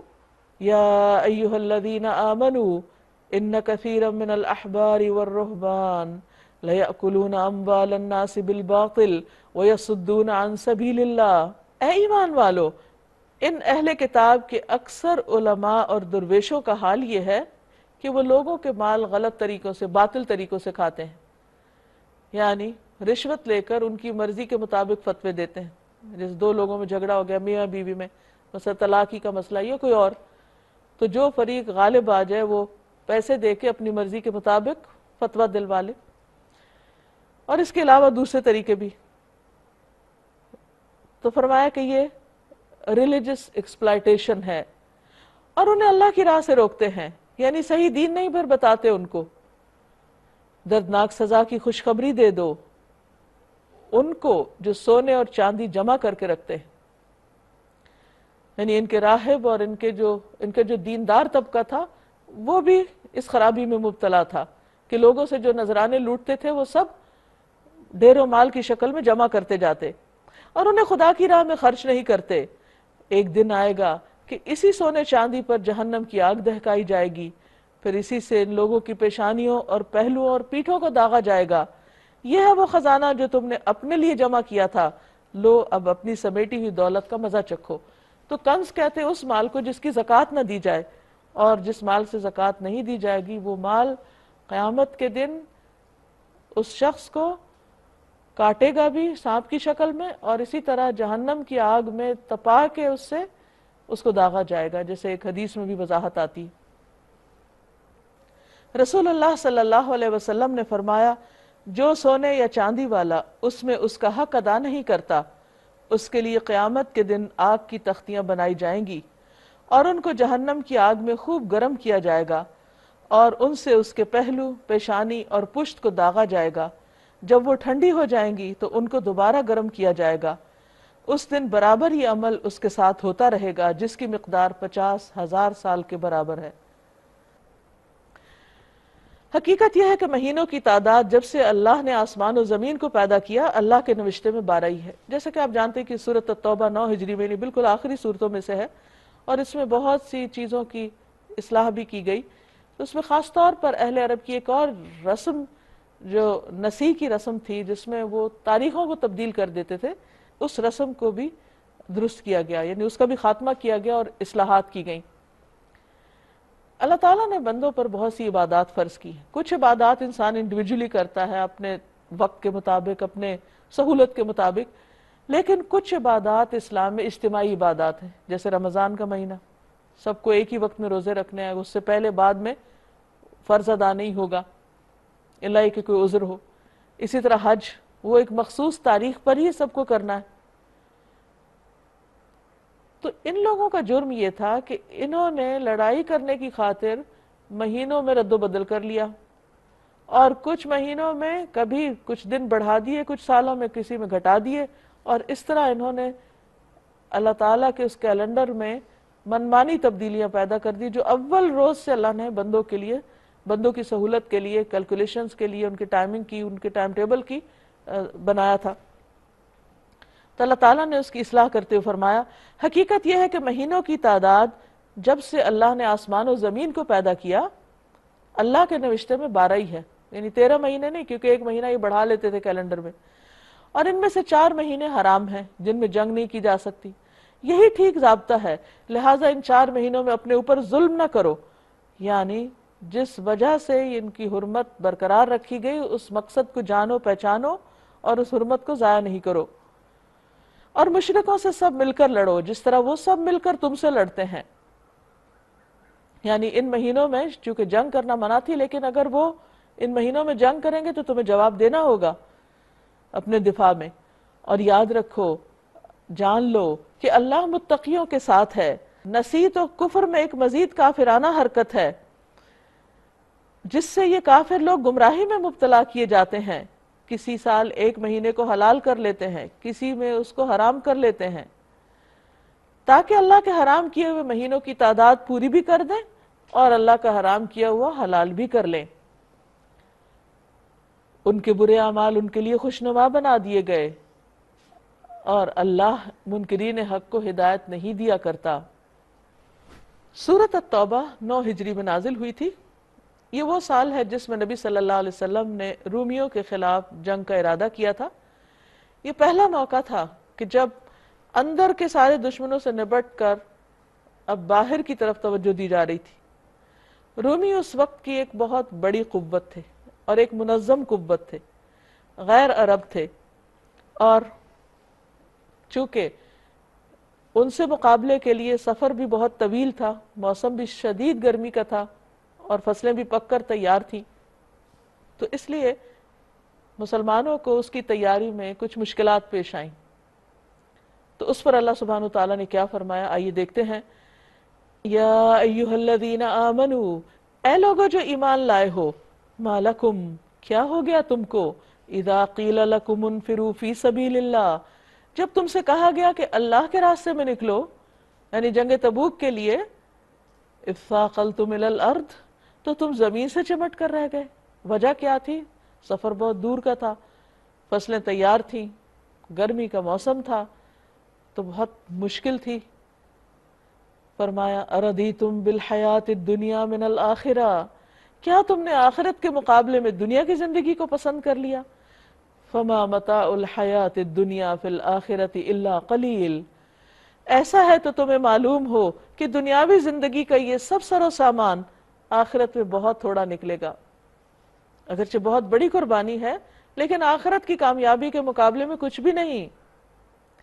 الا تنفروا، اگر تم نہیں نکلو گے، یعذبکم عذابا علیما، تو وہ تم کو دردناک عذاب دے گا، ویستبدل قوما غیرکم، اور تمہاری جگہ کسی اور گروہ کو اٹھائے گا۔ یعنی اللہ کے دین کا کام تم پر منحصر نہیں کہ تم کرو گے تو ہوگا، اللہ کسی اور کو پیدا کر دے گا۔ اب آپ دیکھیے کس کو خطاب ہے، یہ ان لوگوں کو جنہوں نے سال ہا سال قربانیاں کی ہیں، ان کے ساتھ یہ معاملہ کیا جا رہا ہے۔ تو اس سے پتہ یہ چلتا ہے کہ مومن کی جد و جہد موت تک جاری رہتی ہے، انسان یہ نہیں کہہ سکتا میرا پاسٹ بہت اچھا تھا اور میں نے دین کی بڑی خدمت کر رکھی ہے لہٰذا اگر اب میں سستی بھی کر لوں تو کوئی بات نہیں. نہیں، مرتے دم تک سٹرگل ضروری ہے. رسول اللہ صلی اللہ علیہ وسلم نے فرمایا جس نے دنیا کو طلب کیا اس نے آخرت میں تکلیف پائی، اور جس نے آخرت کو طلب کیا اس نے دنیا میں تکلیف پائی، بس فانی تکلیف برداشت کر لو باقی کے بدلے. فرمایا اگر تم نہیں اٹھو گے اللہ کسی اور گروہ کو لے آئے گا. اللہ اکبر. یہ وہ لوگ ہیں جو مختلف جنگوں میں جاتے رہے ہیں. اب چونکہ ایک مشکل مرحلہ ہے تو تھوڑی سی ایک ہچکچاہٹ تھی، ایسا نہیں تھا کہ انکار تھا، لیکن کچھ سوچ میں پڑ گئے تھے. تو اس پر بھی اللہ سبحانہ وتعالیٰ نے فرمایا کہ ٹھیک ہے، تم نہیں نکلتے تو کوئی اور نکلے گا، کوئی اور یہ کام کر لے گا. وہ ہر چیز پر قدرت رکھتا ہے. تم نے اگر نبی صلی اللہ علیہ وسلم کی مدد نہیں کی تو کچھ پرواہ نہیں، کوئی فرق نہیں پڑتا. اللہ اس کی مدد اس وقت کر چکا ہے جب کافروں نے اسے نکال دیا تھا، یعنی مکہ سے ہجرت کے موقع پر، جب وہ صرف 2 میں کا دوسرا تھا، یعنی 2 لوگ تھے صرف، نبی صلی اللہ علیہ وسلم اور ابو بکر صدیق رضی اللہ تعالی عنہ. جب وہ دونوں غار میں تھے، جب وہ اپنے ساتھی سے کہہ رہا تھا غم نہ کر اللہ ہمارے ساتھ ہے. یہ نبی صلی اللہ علیہ وسلم کی زندگی کا ایک انتہائی مشکل مرحلہ تھا. جب آپ مکہ سے نکلے تو آپ نے غار ثور میں پناہ لی اور کفار ڈھونڈتے ڈھونڈتے اس کے قریب پہنچ گئے. ہر کونا انہوں نے چھان مارا، ہر رستہ انہوں نے دیکھ لیا، تو بالآخر اتنے قریب پہنچ گئے کہ حضرت ابوبکر گھبرا اٹھے کہ اللہ کے رسول صلی اللہ علیہ وسلم اگر یہ میرے پاؤں کی طرف دیکھیں گے تو ہم نظر آ جائیں گے، ان کو کیا بنے گا، ہم تو پکڑے گئے، دشمن سر پہ ہے. تو اس وقت بھی نبی صلی اللہ علیہ وسلم اطمینان کی حالت میں تھے اور حضرت ابوبکر کو تسلی دے رہے تھے کہ غم نہ کرو اللہ ہمارے ساتھ ہے، ہمیں کچھ نہیں ہوتا. توکل کی عظیم مثال. اتنے خوف میں بھی اور اتنے کلوزسٹ دشمن جو سر پہ آ گیا اس وقت بھی اتنا بھروسہ اللہ پر کہ اللہ بچائے گا، کچھ نہیں ہوتا. فرمایا جس رب نے اس بے یار و مددگاری کے عالم میں مدد کی تو کیا وہ اب نہیں کرے گا؟ وہ اب بھی کرے گا. تم اپنی جگہ اور اپنے مستقبل کو دیکھ لو کہ تمہارا کیا ہوگا. اللہ تو اپنے نبی کی ہر حال میں مدد فرمائے گا. اور اس موقع پر جو حضرت ابوبکر صدیق رضی اللہ تعالیٰ عنہ نے نبی صلی اللہ علیہ وسلم کا ساتھ دیا تو یہ ایک رات اتنی زبردست تھی کہ اس کے بارے میں ایک روایت میں آتا ہے کہ ایک مرتبہ حضرت عائشہ رضی اللہ تعالیٰ عنہ نبی صلی اللہ علیہ وسلم کے ساتھ باہر تھیں اندھیری رات میں، تو آسمان پر ستارے چمک رہے تھے. تو انہوں نے حضور صلی اللہ علیہ وسلم سے پوچھا کہ کیا ان ستاروں جیسی بھی کسی کی نیکیاں ہیں؟ تو آپ نے فرمایا ہاں عمر کی. تو ان کے دل میں تھوڑا سا آیا کہ پھر میرے والد کا. تو آپ نے فرمایا کہ ابو بکر کی صرف ایک رات کی نیکیاں، وہ رات جو انہوں نے اس خوف کے عالم میں میرے ساتھ گزاری تھی، وہ عمر کی عمر بھر کی نیکیوں سے زیادہ ہے. تو حضرت عمر کہا کرتے تھے کہ ابو بکر وہ ایک رات مجھے دے دیں. ایک بہت بڑا اعزاز تھا. تو جو کام جتنی مشکل کے ساتھ کیا جاتا ہے اس کا ریوارڈ اتنا ہی بڑا ہوتا ہے. تو انسان کو کبھی بھی دین کے کام میں پیچھے نہیں رہنا چاہیے. اللہ تعالیٰ کی عبادت اس کے لیے تو بہت سارے فرشتے ہیں اور بے شمار مخلوقات اس کے آگے سجدے میں ہیں، لیکن یہ ہمارا شرف اور اعزاز ہے کہ اللہ تعالیٰ ہم سے کوئی کام لے لے اور ہم کوئی قربانی کر سکیں. تو اس موقع پر اللہ تعالیٰ نے ان کی مدد ایسے لشکروں سے کی جو تم کو نظر نہ آتے تھے، اور کافروں کا بول نیچا کر دیا، اور اللہ کا بول تو اونچا ہی ہے. وہ کلمۃ اللہ ہی العلیٰ، اور اللہ زبردست حکمت والا ہے. انفروا خفافا وثقالا وجاہدوا باموالکم وانفسکم فی سبیل اللہ. نکلو خواہ ہلکے ہو یا بوجھل، یعنی جب حکم آ گیا تو جس بھی حال میں ہو نکلو اور جہاد کرو اللہ کی راہ میں اپنے مالوں اور اپنی جانوں کے ساتھ. یہ تمہارے لیے بہتر ہے اگر تم جانو. اصل میں یہ سارے مواقع انسان کے امتحان کے ہوتے ہیں کہ انسان اللہ کے دین کے لیے کیا دیتا ہے، اپنی جان یا مال میں سے کیا پیش کرتا ہے، کیونکہ اس کے بدلے میں اللہ نے جنت رکھی ہے بندے کے لیے. تو جنت کوئی معمولی چیز ہے؟ تو اتنا بڑا ریوارڈ کس کے لیے؟ نکمے لوگوں کے لیے جو قربانی کے موقع پہ پیچھے بیٹھے رہیں؟ نہیں، ان کے لیے جو واقعی ثابت کریں کہ وہ اس کے مستحق ہیں اس انعام کے. بہرحال اب یہ ہے کہ عام روزمرہ زندگی میں آپ دیکھیے کہ ہم جس سے محبت کرتے ہیں اس کے لیے کوئی بھی قربانی کرنے سے دریغ نہیں کرتے. مثلا ایک شخص کا اگر بچہ بیمار ہو تو وہ اپنے پیسے سنبھال کے تھوڑی رکھے گا، وہ تو عمر بھر کی کمائی لگا دے گا کہ اس کو صحت ہو جائے. اگر ساری پراپرٹی بھی جاتی ہے تو چلی جائے، انسان قیمتی ہے کیونکہ اس سے محبت زیادہ ہے مال سے. بیٹی کی شادی ہو تو انسان کیا کہتا ہے کہ نہیں مجھے اپنے پیسے بچا کے رکھنے. اس وقت انسان سب کچھ خرچ کرنے کو تیار ہو جاتا ہے. تو کیا اللہ کا دین بیٹے اور بیٹی سے کم درجے کا ہے کہ انسان اس کے لیے کچھ قربان نہ کرے اور اس کے لیے اپنا جان مال بچا کے رکھے؟ تو جہاں بھی جس بھی قسم کی خدمت کا موقع آئے تو انسان کا یہ امتحان ہوتا ہے کہ اپنی ذات سے بڑھ کر، اپنی اولاد سے بڑھ کر، اپنے آرام اور عشرت سے بڑھ کر کیا اللہ کے دین کی مدد اور خدمت کر رہا ہے، یا پھر صرف کنوینئنس کے ساتھ کہ جہاں سوٹ کرتا ہے وہاں کر لے اور باقی سب چھوڑ دیا. تو یہاں پر فرمایا کہ جو کچھ بھی ہے اس کے ساتھ اللہ کی راہ میں نکلو. اے نبی صلی اللہ علیہ وسلم اگر فائدہ آسان ہوتا یعنی جلد حاصل ہونے والا ہوتا اور سفر ہلکا ہوتا تو وہ ضرور تمہارے پیچھے چلنے پہ آمادہ ہو جاتے، مگر ان پر تو یہ رستہ بہت کٹھن ہو گیا. اب وہ خدا کی قسمیں کھا کر کہیں گے، یعنی اب یہ منافقین کی طرف اشارہ ہے، اگر ہم چل سکتے تو یقیناً تمہارے ساتھ چلتے. وہ اپنے آپ کو ہلاکت میں ڈال رہے ہیں پیچھے رہ کر. اللہ خوب جانتا ہے کہ وہ جھوٹے ہیں، انہیں چلنا نہیں تھا، انہیں کچھ کرنا نہیں تھا، یہ صرف بہانہ بازی کر رہے ہیں. عفا اللہ عنک لما اذنت لہم، اللہ آپ کو معاف کر دے، آپ نے انہیں کیوں رخصت دے دی جب یہ بہانے کر رہے تھے کہ ہم نہیں جا سکتے. کوئی کہہ رہا ہے میرا بچہ بیمار ہے، کوئی کہہ رہا ہے کہ مجھے یہ پریشانی ہے، تو آپ ان کو اجازت نہ دیتے تو ان کا نفاق کھل کے سامنے آ جاتا کیونکہ انہوں نے جانا تو تھا ہی نہیں. تاکہ تم پہ کھل جاتا کہ کون لوگ سچے ہیں اور جھوٹوں کو بھی تم جان لیتے. جو لوگ اللہ اور روز آخر پر ایمان رکھتے ہیں وہ تو کبھی تم سے یہ درخواست نہ کریں گے. سچے کھرے مومن تو کبھی بھی یہ نہیں کہیں گے کہ اچھا دین کا نقصان ہوتا ہے تو ہو ہم اپنی جان مال بچا کے رکھے. اگر دین نہیں تو جان مال کس کام کا؟ تو جو لوگ اللہ اور روز آخر پر ایمان رکھتے ہیں وہ تو کبھی تم سے یہ درخواست نہ کریں گے کہ انہیں اپنے جان و مال کے ساتھ جہاد کرنے سے معاف رکھا جائے. اللہ متقی لوگوں کو خوب جانتا ہے. ایسی درخواستیں تو صرف وہی لوگ کرتے ہیں جو اللہ اور روز آخر پر ایمان نہیں رکھتے، جن کے دلوں میں شک ہے اور وہ اپنے شک میں ہی آ جا رہے ہیں، متردد ہو رہے ہیں. کبھی سوچتے ہیں چلے جائیں، کبھی کہتے ہیں نہیں نہیں مشکل ہے، اور داواں ڈول ہیں، کوئی ڈیسیژن نہیں لے پا رہے.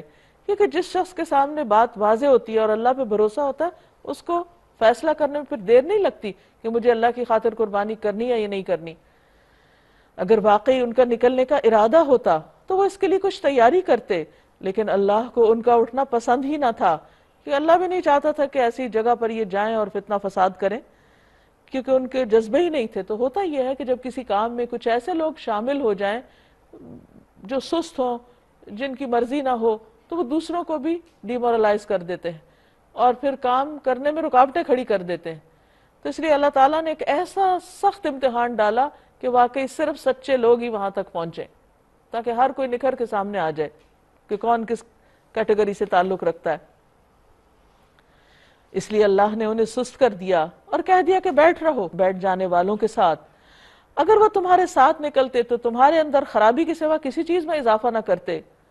وہ تمہارے درمیان فتنہ پردازی کے لیے دوڑ دھوپ کرتے، اور تمہارے گروہ کا حال یہ ہے کہ ابھی اس میں بہت سے ایسے لوگ موجود ہیں جو ان کی باتیں کان لگا کے سنتے ہیں. اللہ ان ظالموں کو خوب جانتا ہے. یعنی وہ نبی صلی اللہ علیہ وسلم اور دین کے خلاف پروپیگنڈا کر کے اچھے بھلے ایمان والوں کو بھی بہکانے کی کوشش کرتے ہیں، پیچھے لے جانے کی. اس سے پہلے بھی ان لوگوں نے فتنہ انگیزی کی کوششیں کی ہیں اور تمہیں ناکام کرنے کے لیے یہ ہر طرح کی تدبیروں کا الٹ پھیر کر چکے ہیں، یہاں تک کہ ان کی مرضی کے خلاف حق آ گیا اور اللہ کا کام ہو کر رہا. ان میں سے کوئی ہے جو کہتا ہے مجھے رخصت دے دیجئے اور مجھ کو فتنے میں نہ ڈالیے. ان میں سے ایک شخص تھا جد بن قیس، وہ آ کے ایک بہانہ کرنے لگا اور کہنے لگا کہ میں عورتوں کے معاملے میں بہت کمزور ہوں، میں نے سنا ہے کہ رومیوں کی عورتیں بہت خوبصورت ہیں، آپ مجھے نہ لے جائیے، وہاں کوئی گڑبڑ نہ ہو جائے، خرابی نہ ہو جائے، میں فتنے میں نہ پڑ جاؤں. یعنی کہ بالکل فضول قسم کے بہانے تھے کہ جو عقل میں بھی نہیں آتے. سن رکھو فتنے میں تو یہ لوگ پڑے ہوئے ہی ہیں، یعنی یہ فتنے سے بچنے کی باتیں کرتے ہیں، یہ تو آلریڈی فتنے میں پڑے ہوئے ہیں۔ اور جہنم نے ان کافروں کو گھیر رکھا ہے، تمہارا بھلا ہوتا ہے تو انہیں رنج ہوتا ہے، کیونکہ یہ دل سے تم سے حسد کرتے ہیں اور تمہاری کامیابی پر خوش نہیں۔ تم پہ کوئی مصیبت آتی ہے تو یہ منہ پھیر کر خوش خوش پلٹتے ہیں اور کہتے جاتے ہیں کہ اچھا ہوا ہم نے پہلے ہی اپنا معاملہ ٹھیک کر لیا تھا اور ہم نقصان سے بچ گئے۔ ان سے کہیے تم ہمارے معاملے میں جس چیز کے منتظر ہو وہ اس کے سوا کیا ہے کہ دو بھلائیوں میں سے ایک بھلائی، یعنی یا تو ہم کامیاب ہو کر لوٹیں یا پھر شہید ہوں تو اللہ کے ہاں بڑے مرتبے پائیں۔ اور ہم تمہارے معاملے میں جس چیز کے منتظر ہیں وہ یہ ہے کہ اللہ خود تم کو سزا دیتا ہے یا ہمارے ہاتھوں دلواتا ہے۔ اچھا تو اب تم بھی انتظار کرو اور ہم بھی تمہارے ساتھ منتظر ہیں۔ قُلْ أَنفِقُوا طَوْعًا أَوْ كَرْهًا لَن يُتَقَبَّلَ مِنْكُمْ إِنَّكُمْ كُنْتُمْ قَوْمًا فَاسِقِينَ۔ ان سے کہو تم اپنے مال خواہ راضی خوشی خرچ کرو یا بکراہت کرو، ناپسندیدگی کے ساتھ۔ اصل میں یہ تھا کہ منافقین مسلمانوں سے بھی امن میں رہنا چاہتے تھے، اس لیے وقتاً فوقتاً کچھ نہ کچھ خرچ کرتے رہتے تھے۔ تو بتا دیا گیا کہ تم خرچ کرو یا نہ کرو، ان کے دیے ہوئے مال قبول نہیں ہوں گے، کیونکہ اللہ تعالیٰ ایمان والوں کا ہی قبول کرتا ہے۔ کیا وجہ؟ ان کے دیے ہوئے مال قبول نہ ہونے کی کوئی وجہ اس کے سوا نہیں کہ انہوں نے اللہ اور اس کے رسول سے کفر کیا ہے۔ تو کفر یا شرک کے ساتھ صدقات قبول نہیں ہوتے۔ نماز کے لیے آتے ہیں تو کسمساتے ہوئے آتے ہیں، اور راہ خدا میں خرچ کرتے ہیں تو بادل ناخواستہ کرتے ہیں۔ ان کے مال و دولت اور ان کی کثرت اولاد دیکھ کر دھوکہ نہ کھاؤ، اللہ تو یہ چاہتا ہے کہ انہی چیزوں کے ذریعے سے ان کو دنیا کی زندگی میں بھی مبتلا عذاب کرے، اور یہ جان بھی دیں تو انکار حق کی حالت میں ہی دیں۔ اب یہاں منافقین کی کچھ اور خرابیوں کا بھی ساتھ ہی ذکر کر دیا گیا، اور وہ کیا کہ نماز میں سستی کرتے ہیں۔ نماز میں سستی منافقت کی علامت ہے۔ نبی صلی اللہ علیہ وسلم فرمایا کہ منافق سورج کے غروب ہونے کا انتظار کرتا رہتا ہے، یہاں تک کہ جب دھوپ پیلی پڑ جاتی ہے، بالکل ڈوبنے کے قریب ہوتا ہے تو اٹھتا ہے اور چند ٹکرے مار لیتا ہے، جیسے مرغا دانہ چننے کے لیے زمین پہ چند ٹھونگے مارتا ہے۔ تو اس کی نماز بھی ایسی ہی ہوتی ہے، یعنی جلدی میں پڑی اور اس میں اللہ کو کچھ بھی یاد نہیں کرتے۔ اور اسی طرح اگر انہیں خرچ کرنا پڑے اللہ کی راہ میں تو بس بد دلی کے ساتھ ایک جرمانہ اور تاوان سمجھ کے کرتے ہیں۔ فرمایا کہ ان کے مال و دولت دیکھ کر تم دھوکہ نہ کھاؤ، اللہ تو یہ چاہتا ہے کہ انہی چیزوں کے ذریعے ان کو دنیا کی زندگی میں بھی مبتلا عذاب کرے، یعنی ان کے مال اور اولاد جن کی محبت میں یہ گرفتار ہیں، یہ ان کے لیے وبال جان بن جائیں، اور یہ جان بھی دیں تو انکار حق ہی کی حالت میں دیں۔ یعنی یہ مسلسل ان کی خرابیوں کی وجہ سے اب آخر میں ان کو پھر توبہ اور سچا ایمان بھی نصیب نہیں ہوگا۔ ایمان کی رخصتی کی حالت میں یہ دنیا سے رخصت ہوں گے تو آخرت میں عذاب ان کا استقبال کرے گا۔ وَيَحْلِفُونَ بِاللَّهِ إِنَّهُمْ لَمِنْكُمْ، وہ اللہ کی قسمیں کھا کے کہتے ہیں ہم تمہیں میں سے ہیں، تمہارے رشتہ دار ہیں، تمہارے دوست ہیں، تمہارے ساتھ ہیں، ہم بھی مسلمان ہیں۔ وَمَا هُمْ مِنْكُمْ، حالانکہ وہ ہرگز تم میں سے نہیں ہیں، کیونکہ ان کا عمل وہ نہیں ہے جو مطلوب ہے ان سے، وہ قربانی کی سطح پر دین کو نہیں لیے ہوئے۔ اصل میں تو وہ ایسے لوگ ہیں جو تم سے خوف زدہ ہیں، اگر وہ کوئی جائے پناہ پا لیں یا کوئی کھو یا گھس بیٹھنے کی جگہ تو بھاگ کر اس میں جا چھپیں، یعنی وہ تو ادھر ادھر چھپتے پھرتے ہیں کہ کہیں کوئی قربانی نہ کرنی پڑے۔ وَمِنْهُمْ مَنْ يَلْمِزُكَ فِي الصَّدَقَاتِ، اور ان کے اخلاق ایسے بدترین ہیں کہ نبی صلی اللہ علیہ وسلم پر بھی الزام لگانے سے نہیں چوکتے۔ ان میں سے بعض تو صدقات کی تقسیم میں تم پر اعتراض کرتے ہیں، اگر اس مال میں سے انہیں کچھ دے دیا جائے تو خوش، نہ دیا جائے تو بگڑنے لگتے ہیں، یعنی آپ کا بھی کوئی ادب احترام اور آپ پر اعتماد اور ٹرسٹ ان کو نہیں۔ آپ ان کی مرضی کے مطابق کام کریں تو یہ خوش ہیں، اور اگر ان کی مرضی کے خلاف کچھ کریں تو آپ پر الزام لگانے سے بھی نہیں چوکیں گے۔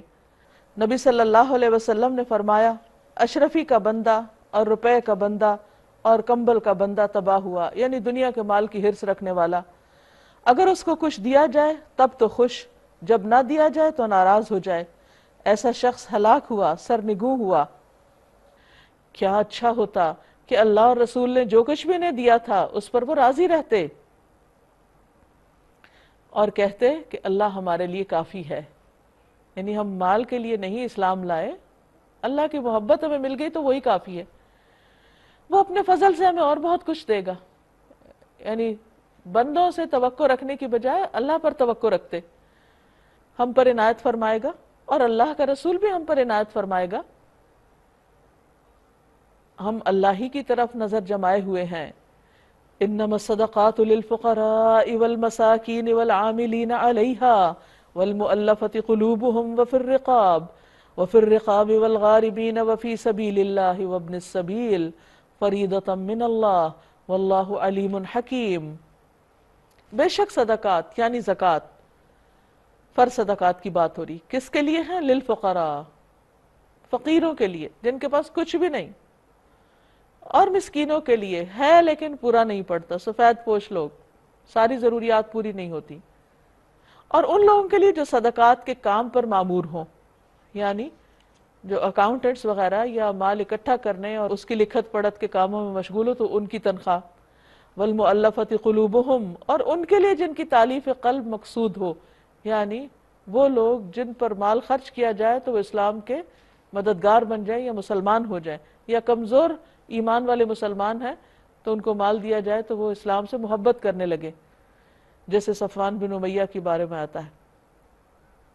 وفی الرقاب، اور گردنیں چھڑانے میں، یعنی قیدیوں کو چھڑانے میں یا پھر غلام چھڑانے میں.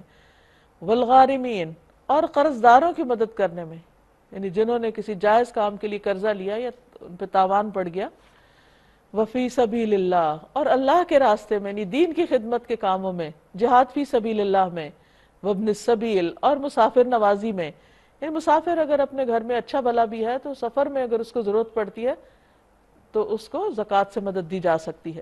جب کوئی قوم اپنی زکوٰۃ لے کر نبی صلی اللہ علیہ وسلم کی خدمت میں حاضر ہوتی تو آپ ان کے لیے دعا فرماتے، اے اللہ آل فلاں کو خیر و برکت عطا فرما، یعنی صرف اس شخص کو نہیں بلکہ اس کی آل اولاد کو بھی. فریضۃ من اللہ، یہ فریضہ ہے اللہ کی طرف سے، یعنی اس میں تمہاری اپنی چوائس نہیں، یہ اللہ نے تم پہ لازم کیا ہے کہ ایسا ہی کرو گے. واللہ علیم حکیم، اور اللہ علم والا ہے، حکمت والا ہے. وَمِنْهُمُ الَّذِينَ يُؤْذُونَ النَّبِيَّ وَيَقُولُونَ هُوَ أُذُنٌ، ان میں سے کچھ لوگ ہیں جو اپنی باتوں سے نبی صلی اللہ علیہ وسلم کو دکھ دیتے ہیں اور کہتے ہیں یہ شخص کانوں کا کچا ہے. یعنی منافقین نبی صلی اللہ علیہ وسلم کا احترام نہیں جانتے تھے، آپ سے محبت نہیں کرتے تھے، اس لیے چھوٹی چھوٹی باتوں پر آپ سے ناراض ہو کر آپ پر الزام تراشی شروع کر دیتے. صدقات میں تو الزام دیتے ہی تھے، یہاں ایک اور الزام بھی دیتے تھے کہ آپ ہر ایک کی باتیں سن لیتے ہیں. قُلْ أُذُنُ خَيْرٍ لَكُمْ، کہو وہ تمہاری بھلائی میں ایسا ہے، اچھا ہے. یؤمن باللہ ویؤمن للمؤمنین، وہ اللہ پر ایمان رکھتا ہے اور اہل ایمان پر اعتماد کرتا ہے. وَرَحْمَةٌ لِّلَّذِينَ آمَنُوا مِنْكُمْ، اور ان لوگوں کے لیے جو تم میں سے ایماندار ہیں ان کے لیے رحمت ہے. وَالَّذِينَ يُؤْذُونَ رَسُولَ اللَّهِ لَهُمْ عَذَابٌ أَلِيمٌ، وہ لوگ جو اللہ کے رسول صلی اللہ علیہ وسلم کو دکھ دیتے ہیں ان کے لیے دردناک سزا ہے. یہ لوگ تمہارے سامنے قسمیں کھاتے ہیں تاکہ تمہیں راضی کر دیں، حالانکہ اگر یہ مومن ہیں تو اللہ اور اس کا رسول زیادہ حقدار ہیں کہ ان کو راضی کرنے کی فکر کریں. کیا انہیں معلوم نہیں ہے کہ جو اللہ اور اس کے رسول کا مقابلہ کرتا ہے اس کے لیے دوزخ کی آگ ہے جس میں وہ ہمیشہ رہے گا، یہ بہت بڑی رسوائی ہے. یہ منافق ڈر رہے ہیں کہ کہیں مسلمانوں پر کوئی ایسی صورت نازل نہ ہو جائے جو ان کے دلوں کے بھید کھول کر رکھ دے. یعنی اللہ سبحانہ وتعالیٰ نے قرآن مجید میں منافقین کے بعض رازوں کو عیاں کیا ہے. اسی وجہ سے سورۃ توبہ کا نام الفادحہ بھی ہے، رسوا کرنے والی، یعنی ان کی چھپی حرکتوں کو ظاہر کرنے والی. تو ان کو یہ ڈر رہتا تھا. اے نبی ان سے کہیے اور مذاق اڑاؤ، اللہ اس چیز کو کھول دینے والا ہے جس کے کھل جانے سے تم ڈرتے ہو. اگر ان سے پوچھو کہ تم کیا باتیں کر رہے تھے تو جھٹ کہہ دیں گے ہم تو ہنسی مذاق اور دل لگی کر رہے تھے.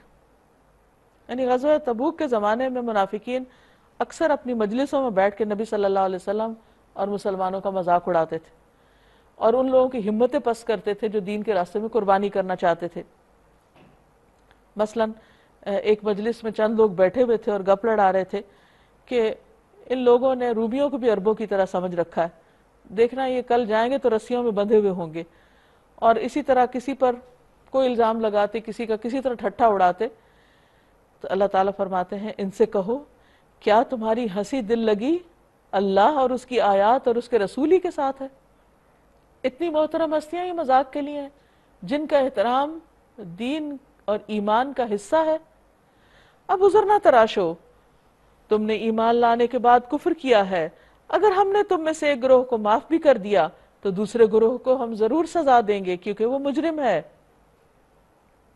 یعنی کم عقل قسم کے لوگ تو معاف بھی کیے جا سکتے ہیں، لیکن یہ جو دنیا کے معاملے میں انتہائی سمجھدار ہیں، نبی صلی اللہ علیہ وسلم اور دین کے معاملے میں وہ اتنے بے وقوف ہو جاتے ہیں، تو یہ مجرم ہیں، اس لیے ان کو سزا دی جائے گی. المنافقون والمنافقات، منافق مرد اور منافق عورتیں، بعضهم من بعض، سب ایک دوسرے کے ہم رنگ ہیں، ایک ہی جیسے ہیں، برائی کا حکم دیتے ہیں، نیکی سے منع کرتے ہیں، بھلائی سے روکتے ہیں، اور اپنے ہاتھ خیر سے روکتے ہیں، یعنی خرچ نہیں کرتے، اچھے کام نہیں کرتے.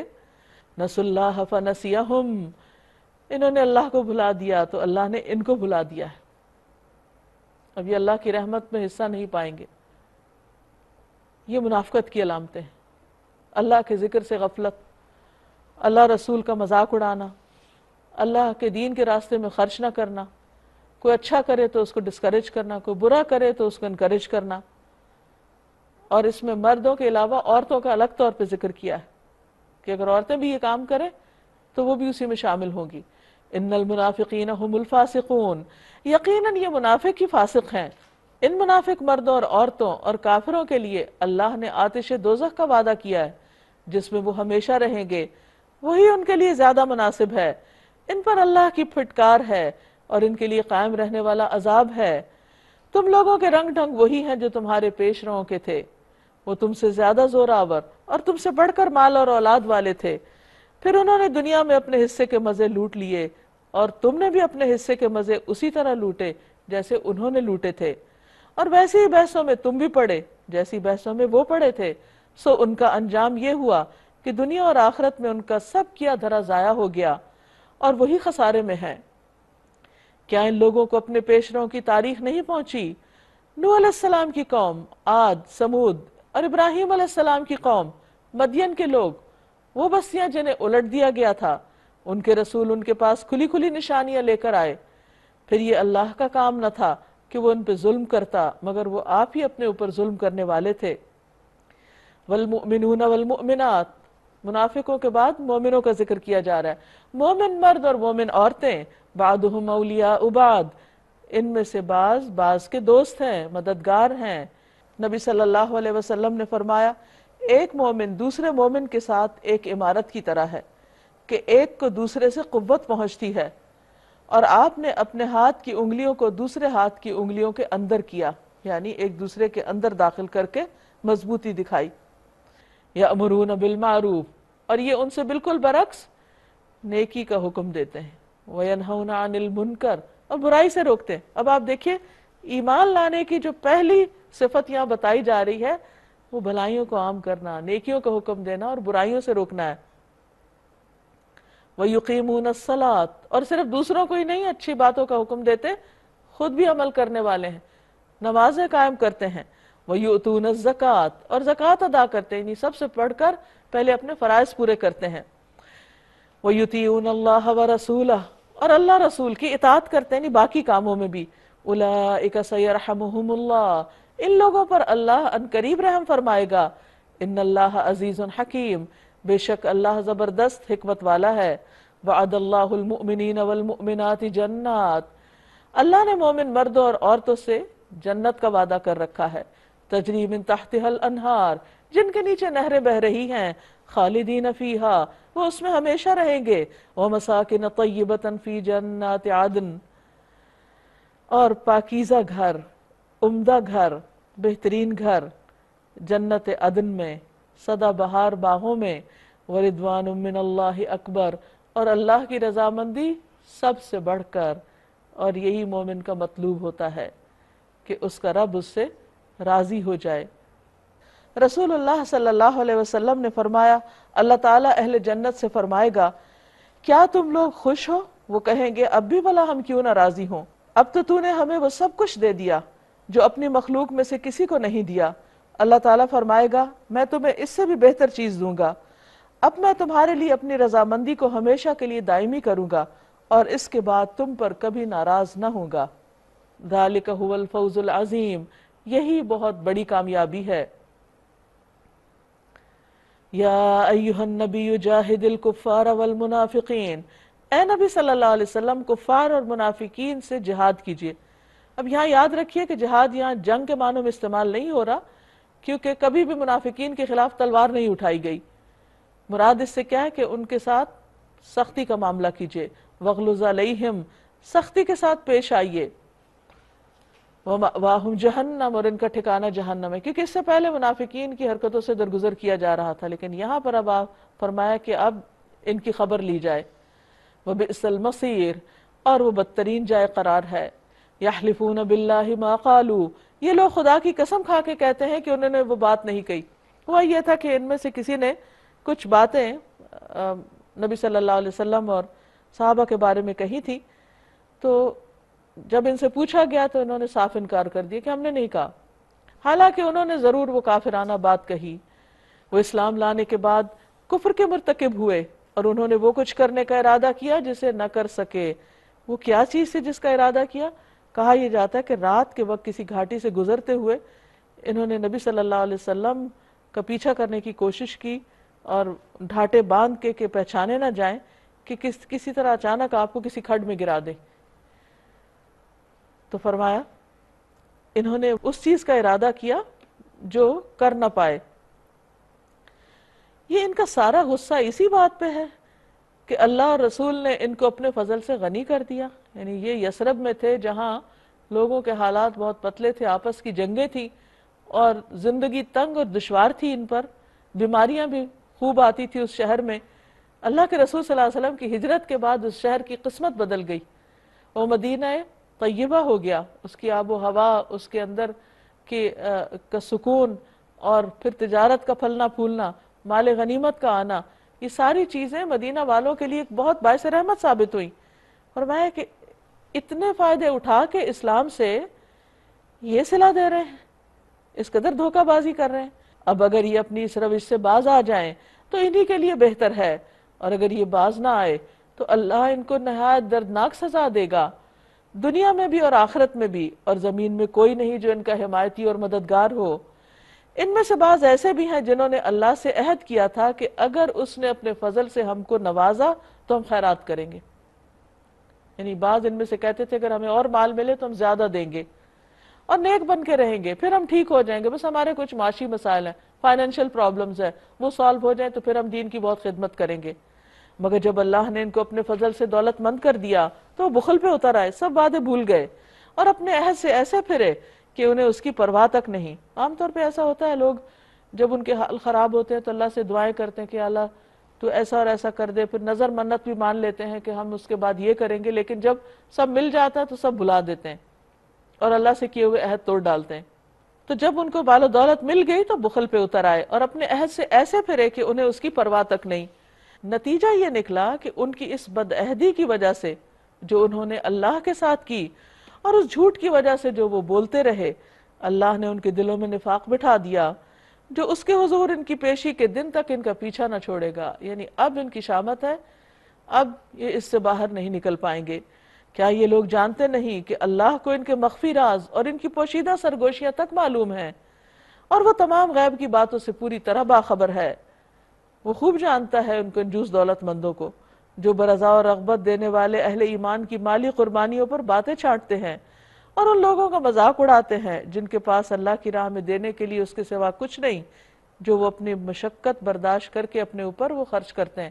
یعنی بعض اہل ایمان ایسے تھے کہ جب جنگ تبوک کا موقع آیا اور ان کے پاس کچھ بھی نہیں تھا دینے کو، تو ان میں سے ایک مسلمان نے ساری رات یہودی کا کنواں چلایا، اس سے پانی نکالا اور پھر ایک مٹھی پر کھجوریں جو اس کو معاوضے میں ملی، اس نے صبح جا کر مسجد میں فی سبیل اللہ دے دی کہ میری طرف سے یہ بھی آپ ساتھ لے جائیے۔ تو اس پر انہوں نے ایک دوسرے کی آنکھوں میں آنکھیں ڈال کے ایسے مسلمانوں کا مذاق اڑایا کہ دیکھو یہ روم فتح کرنے چلے ہیں اور ایک مٹھی بھر کھجوروں سے، اور اگر کوئی زیادہ اماؤنٹ لاتا تو کہتے یہ بہت ریاکار ہے، دکھاوا کرتا ہے، تو کسی حال میں بھی راضی نہ ہوتے۔ فَيَسْخَرُونَ مِنْهُمْ، تو ان سے مذاق کرتے ہیں، مسلمانوں کا، مخلص مسلمانوں کا مذاق اڑاتے ہیں۔ سخر اللہ منہم، اللہ ان مذاق اڑانے والوں کا مذاق اڑاتا ہے اور ان کے لیے دردناک سزا ہے۔ اے نبی صلی اللہ علیہ وسلم، خواہ آپ ایسے لوگوں کے لیے معافی کی درخواست کریں یا نہ کریں، اگر آپ 70 بار بھی انہیں معاف کر دینے کی درخواست کریں گے تو اللہ ان کو ہرگز معاف نہیں کرے گا۔ کہا جاتا ہے کہ جنگ تبوک سے واپسی پر عبداللہ بن ابی فوت ہو گیا، تو اس کے بیٹے نے آپ سے کہا کہ آپ نماز جنازہ پڑھا دیں اور کفن کے لیے بات کی، تو نبی صلی اللہ علیہ وسلم نے اپنا کرتا بھی دیا، جنازے کے لیے بھی تیار ہو گئے۔ حضرت عمر نے تھوڑا اعتراض بھی کیا لیکن آپ اس کے لیے راضی ہو گئے کیونکہ آپ کے دل میں انسانوں کی بہت ہمدردی تھی۔ اب اس میں کیا ہوا کہ اللہ سبحانہ وتعالیٰ نے فرمایا کہ اگر 70 بار بھی آپ ان کے لیے استغفار کریں گے تو قبول نہ ہوگی، تو آپ نے فرمایا کہ اچھا میں اس سے زیادہ بار کر دوں گا۔ یہ آپ کی شفقت تھی جو آپ کے ساتھیوں کے لیے تھی۔ بہرحال چونکہ انہوں نے کفری کی حالت میں جان دی تو فرمایا کہ ان کی توبہ قبول نہیں ہوگی اور نہ ان کے لیے کسی اور کی دعا قبول ہوگی، اس لیے کہ انہوں نے اللہ اور اس کے رسول کے ساتھ کفر کیا ہے، اور اللہ فاسق لوگوں کو راہ نجات نہیں دکھاتا۔ جن لوگوں کو پیچھے رہ جانے کی اجازت دے دی گئی تھی وہ اللہ کے رسول کا ساتھ نہ دینے اور گھر بیٹھ رہنے پر خوش ہوئے، اور انہیں گوارا نہ ہوا کہ اللہ کی راہ میں جان اور مال سے جہاد کریں۔ انہوں نے لوگوں سے کہا اس سخت گرمی میں مت نکلو، ان سے کہو جہنم کی آگ اس سے زیادہ گرم ہے، کاش انہیں اس کا شعور ہوتا۔ اب چاہیے کہ یہ لوگ ہنسنا کم کریں اور روئیں زیادہ، اس لیے کہ جو بدی یہ کماتے رہے اس کی جزا ایسی ہی ہے کہ انہیں اس پر رونا آنا چاہیے، یعنی اپنے غلط کاموں پر، اپنے کرتوتوں پر۔ اگر اللہ ان کے درمیان تمہیں واپس لے جائے اور آئندہ ان میں سے کوئی گروہ جہاد کے لیے نکلنے کی تم سے اجازت مانگے تو صاف کہہ دینا کہ اب تم میرے ساتھ ہرگز نہیں چل سکتے اور نہ میری معیت میں کسی دشمن سے لڑ سکتے ہو۔ تم نے پہلے بیٹھ رہنے کو پسند کیا تھا تو اب بیٹھ رہنے والوں کے ساتھ بیٹھے رہو، اور آئندہ ان میں سے جو کوئی مرے اس کی نماز جنازہ بھی تم ہرگز نہ پڑھنا اور نہ کبھی اس کی قبر پر کھڑے ہونا، کیونکہ انہوں نے اللہ اور اس کے رسول کے ساتھ کفر کیا ہے۔ تو گویا جو کفر کی حالت میں مرے پھر وہ ہر طرح کی دعائے بخشش مغفرت سے محروم ہو گیا، اور وہ مرے ہیں اس حال میں کہ وہ فاسق تھے۔ ان کی مالداری اور ان کی کثرت اولاد تم کو دھوکے میں نہ ڈالے، یعنی دنیاوی کامیابی کو مت دیکھو ان کی۔ اللہ نے تو ارادہ کر لیا ہے کہ اس مال و اولاد کے ذریعے سے ان کو اسی دنیا میں سزا دے، یعنی وہ ان کے لیے پریشانیوں کا باعث بن جائیں اور ان کی جانیں اس حال میں نکلیں کہ وہ کافر ہوں۔ جب کوئی صورت اس مضمون کی نازل ہوئی کہ اللہ کو مانو اور اس کے رسول صلی اللہ علیہ وسلم کے ساتھ مل کر جہاد کرو، تو تم نے دیکھا کہ جو لوگ ان میں سے صاحب مقدرت تھے وہی تم سے درخواست کرنے لگے کہ انہیں جہاد کی شرکت سے معاف رکھا جائے، یعنی وہ بہانے کرنے لگے، اور انہوں نے کہا ہمیں چھوڑ دیجئے، ہم بیٹھنے والوں کے ساتھ رہیں۔ ان لوگوں نے گھر بیٹھنے والیوں میں شامل ہونا پسند کیا تو ان کے دلوں پر ٹھپا لگا دیا گیا، یعنی مدینہ میں پیچھے بس صرف خواتین یا بچے یا بوڑھے اور بیمار معذور لوگ رہ گئے تھے۔ 30,000 کا لشکر نبی صلی اللہ علیہ وسلم کے ساتھ گیا تھا، ہر طرف سے لوگ آ کر اکٹھے ہو کے آپ کے ساتھ گئے، کیونکہ یہ یعنی کہ اس کی جو کال تھی اس جہاد کی وہ ایک فرض عین کی تھی، یعنی کسی کو بھی پیچھے رہنے کی اجازت نہیں تھی، اور ان کے دلوں پر ٹھپا لگا دیا گیا، اس لیے ان کی سمجھ میں اب کچھ نہیں آتا۔ یعنی بظاہر دیکھنے میں بہت صحت مند، عقل مند اور ہٹے کٹے لوگ ہیں، لیکن ان کو دین کی سمجھ نہیں اور آئندہ کوئی چانسز بھی نہیں کہ ان کو سمجھ دی جائے۔ بخلاف اس کے رسول صلی اللہ علیہ وسلم نے اور ان لوگوں نے جو رسول کے ساتھ ایمان لائے تھے اپنی جان و مال سے جہاد کیا، اور اب ساری بھلائیاں انہی کے لیے ہیں اور وہی فلاح پانے والے ہیں۔ اللہ نے ان کے لیے ایسے باغ تیار کر رکھے ہیں جن کے نیچے نہریں بہہ رہی ہیں، ان میں وہ ہمیشہ رہیں گے، یہی عظیم الشان کامیابی ہے۔ بدوی عربوں میں سے بھی بہت سے لوگ آئے جنہوں نے عذر کیے، بہانے کیے، یعنی کچھ تو مدینہ والوں نے بہانے کیے تھے منافقوں نے، اور کچھ آس پاس کے علاقوں کے لوگ بھی، تاکہ انہیں بھی پیچھے رہنے کی اجازت دے دی جائے۔ اس طرح بیٹھ رہے وہ لوگ جنہوں نے اللہ اور اس کے رسول سے ایمان کا جھوٹا عہد کیا تھا۔ یعنی کسی بھی انسان کے ایمان کی سچائی اس وقت کھل کے سامنے آتی ہے جب وہ قربانی کی سطح پر ایمان قبول کرتا ہے، اور جب دین کو ضرورت ہوتی ہے تو وہ آگے بڑھتا ہے۔ ان بدویوں میں سے جن جن لوگوں نے کفر کا طریقہ اختیار کیا ہے، ان قریب وہ دردناک سزا سے دوچار ہوں گے۔ ضعیف اور بیمار لوگ اور وہ لوگ جو شرکت جہاد کے لیے راہ نہیں پاتے، اگر پیچھے رہ جائیں تو کوئی حرج نہیں، جبکہ وہ خلوص دل کے ساتھ اللہ اور اس کے رسول کے وفادار ہوں۔ تو اصل چیز ہے وفاداری۔ ایسے محسنین پر کوئی اعتراض نہیں، اور اللہ غفور الرحیم ہے۔ اسی طرح ان لوگوں پر بھی کوئی اعتراض کا موقع نہیں جنہوں نے خود آ کر تم سے درخواست کی تھی کہ ہمارے لیے سواریاں بہم پہنچائی جائیں، اور جب تم نے کہا کہ میں تمہارے لیے سواریوں کا انتظام نہیں کر سکتا تو وہ مجبوراً واپس گئے۔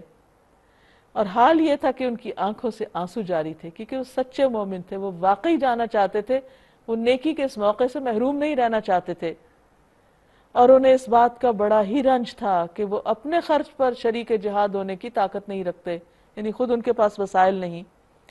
نبی صلی اللہ علیہ وسلم جب تبوک سے واپس آ رہے تھے تو آپ نے فرمایا مدینہ میں کچھ لوگ ایسے ہیں کہ تم نے یہاں کوئی وادی پار نہیں کی اور کوئی سفر نہیں کیا مگر یہ کہ وہ ہر جگہ تمہارے ساتھ تھے۔ انہیں عذر نے روک لیا تھا، یعنی وہ شریک نہ ہونے کے باوجود بھی اجر میں تمہارے ساتھ شریک ہیں، کیونکہ وہ سچے لوگ تھے، اور جو جھوٹے تھے ان کے بہانے قابل قبول نہ تھے۔ البتہ اعتراض ان لوگوں پر ہے جو مالدار ہیں اور پھر بھی تم سے درخواستیں کرتے ہیں کہ انہیں شرکت جہاد سے معاف رکھا جائے، نہ خود آتے ہیں نہ مال دیتے ہیں۔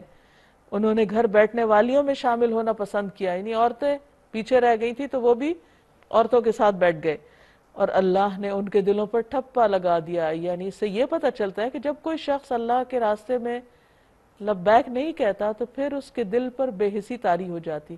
ایک نیکی سے پیچھے رہنے سے انسان سستی کرنے سے اور زیادہ سست ہوتا چلا جاتا ہے، حتیٰ کہ بہت پیچھے رہ جاتا ہے۔ اس لیے اب یہ کچھ نہیں جانتے، کیا نہیں جانتے کہ آئندہ اب ان کا کیا انجام ہونے والا ہے، ان کی اس روش کا کیا نتیجہ نکلنے والا ہے۔ وآخر دعوانا ان الحمد للہ رب العالمین۔ 10واں پارہ مکمل ہوا۔ اب یہاں پر اگر آپ لوگ کچھ مزید ایڈ کرنا چاہیں، اپنے کوئی ریفلیکشنز دینا چاہیں، کوئی چیز شیئر کرنا چاہیں تو یو آر موسٹ ویلکم۔ اس بارے میں رسول اللہ صلی اللہ علیہ وسلم کی ہجرت کے بارے میں بتایا گیا ہے کہ آپ صلی اللہ علیہ وسلم نے جب ہجرت کی تو ابو بکر آپ کے ساتھ تھے، تو آپ صلی اللہ علیہ وسلم نے کہا کہ گھبراؤ نہیں، اللہ تعالیٰ ہمارے ساتھ ہے۔ تو دین کے راستے میں کسی ایسے مددگار کا ہونا جو ہماری ہمت بڑھائے بہت بڑی نعمت لگتی ہے، کہ وہ ہماری ہمت بڑھا رہا ہے تو وہ کام ہو جاتا ہے۔ جبکہ ہم یہ ہوتا ہے کہ کوئی کام کرنے بھی لگتے ہیں دین کا تو ہمارے ارد گرد جو لوگ ساتھی ہوتے ہیں تو وہی کہہ دیتے ہیں کہ بہت مشکل ہے یا یہ نہیں ہو سکے گا، تو ہماری ہمت جو ہے کم ہونے لگتی ہے، کام رک جاتا ہے۔ تو یہ دو رویے سامنے آئے کہ ایک تو یہ کہ اتنے خطرات میں بھی ابو بکر ساتھ چل پڑے، یہ نہیں دیکھا کہ دشمن پیچھے ہیں یا ہم کو بہت خطرات ہیں چل پڑے جائیں گے، تو آگے بھی پھر اللہ تعالیٰ نے بہت ان کو نیکی کے مواقع دیے۔ جبکہ اس کے برعکس منافقین تھے تو وہ کبھی کہتے کہ ابھی تعداد کم ہے ہم لوگوں کی تو نہ جائیں، یا تبوک میں جیسے کہا کہ گرمی بہت ہے نہ جائیں، تو اللہ تعالیٰ نے بھی کہا کہ ٹھیک ہے رک جاؤ، نہیں جانا تو پیچھے بیٹھ جانے والی میں سے رک جاؤ۔ تو دین کا کام بھی اللہ تعالیٰ تبھی لیتا ہے جب ہم کرنا چاہتے ہیں۔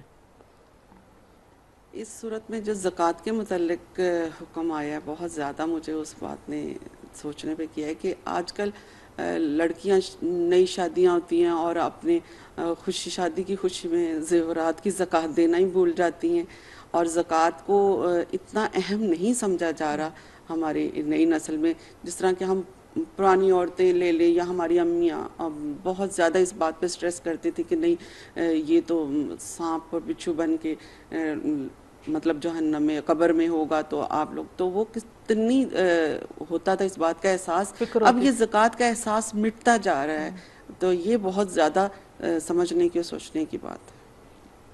عموماً ہم یہی کرتے ہیں کہ زندگی میں اپنے دن رات جو ہے اتنی مصروفیات ہماری ہیں کہ ہمیں احساس ہی نہیں ہوتا، ہم ان سب کو ہمیشہ فرائض سمجھ کر اور یقیناً اس میں ہم لگے ہوئے ہیں، جبکہ اللہ کے دین کو جب ہماری ضرورت پڑے اس وقت جس طرح سے یہاں پہ کمپیریزن کیا گیا اس بارے میں منافقین کا اور مومنین کا، تو یہ بہت ایسا ہے کہ احساس دلانے والا ہے کہ اللہ کے دین کی ضرورت ہماری ضروریات سے بڑھ کر ہے، اور ہم اپنے فرائض ضرور نبھائیں لیکن اس کے ساتھ اللہ کے دین کے کسی نہ کسی طرح ضرور مدد کریں۔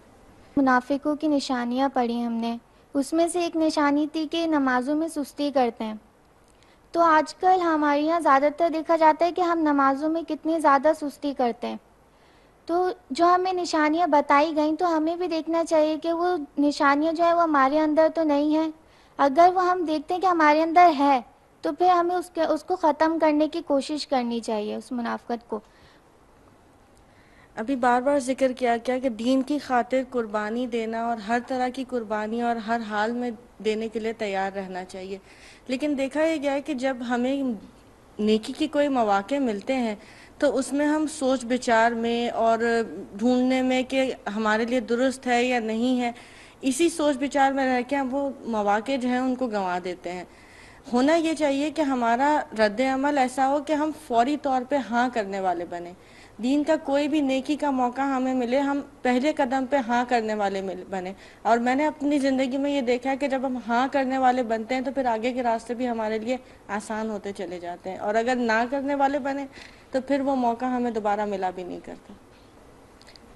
آیت نمبر 49 میں جب یہاں پر میں نے سنا کہ رخصت دے دیجیے اور مجھ کو فتنے میں نہ ڈالیے، جب ان کی ایکسکیوزز، تو بالکل وہی لگ رہا تھا کہ لیم ایکسکیوزز ہوتے ہیں۔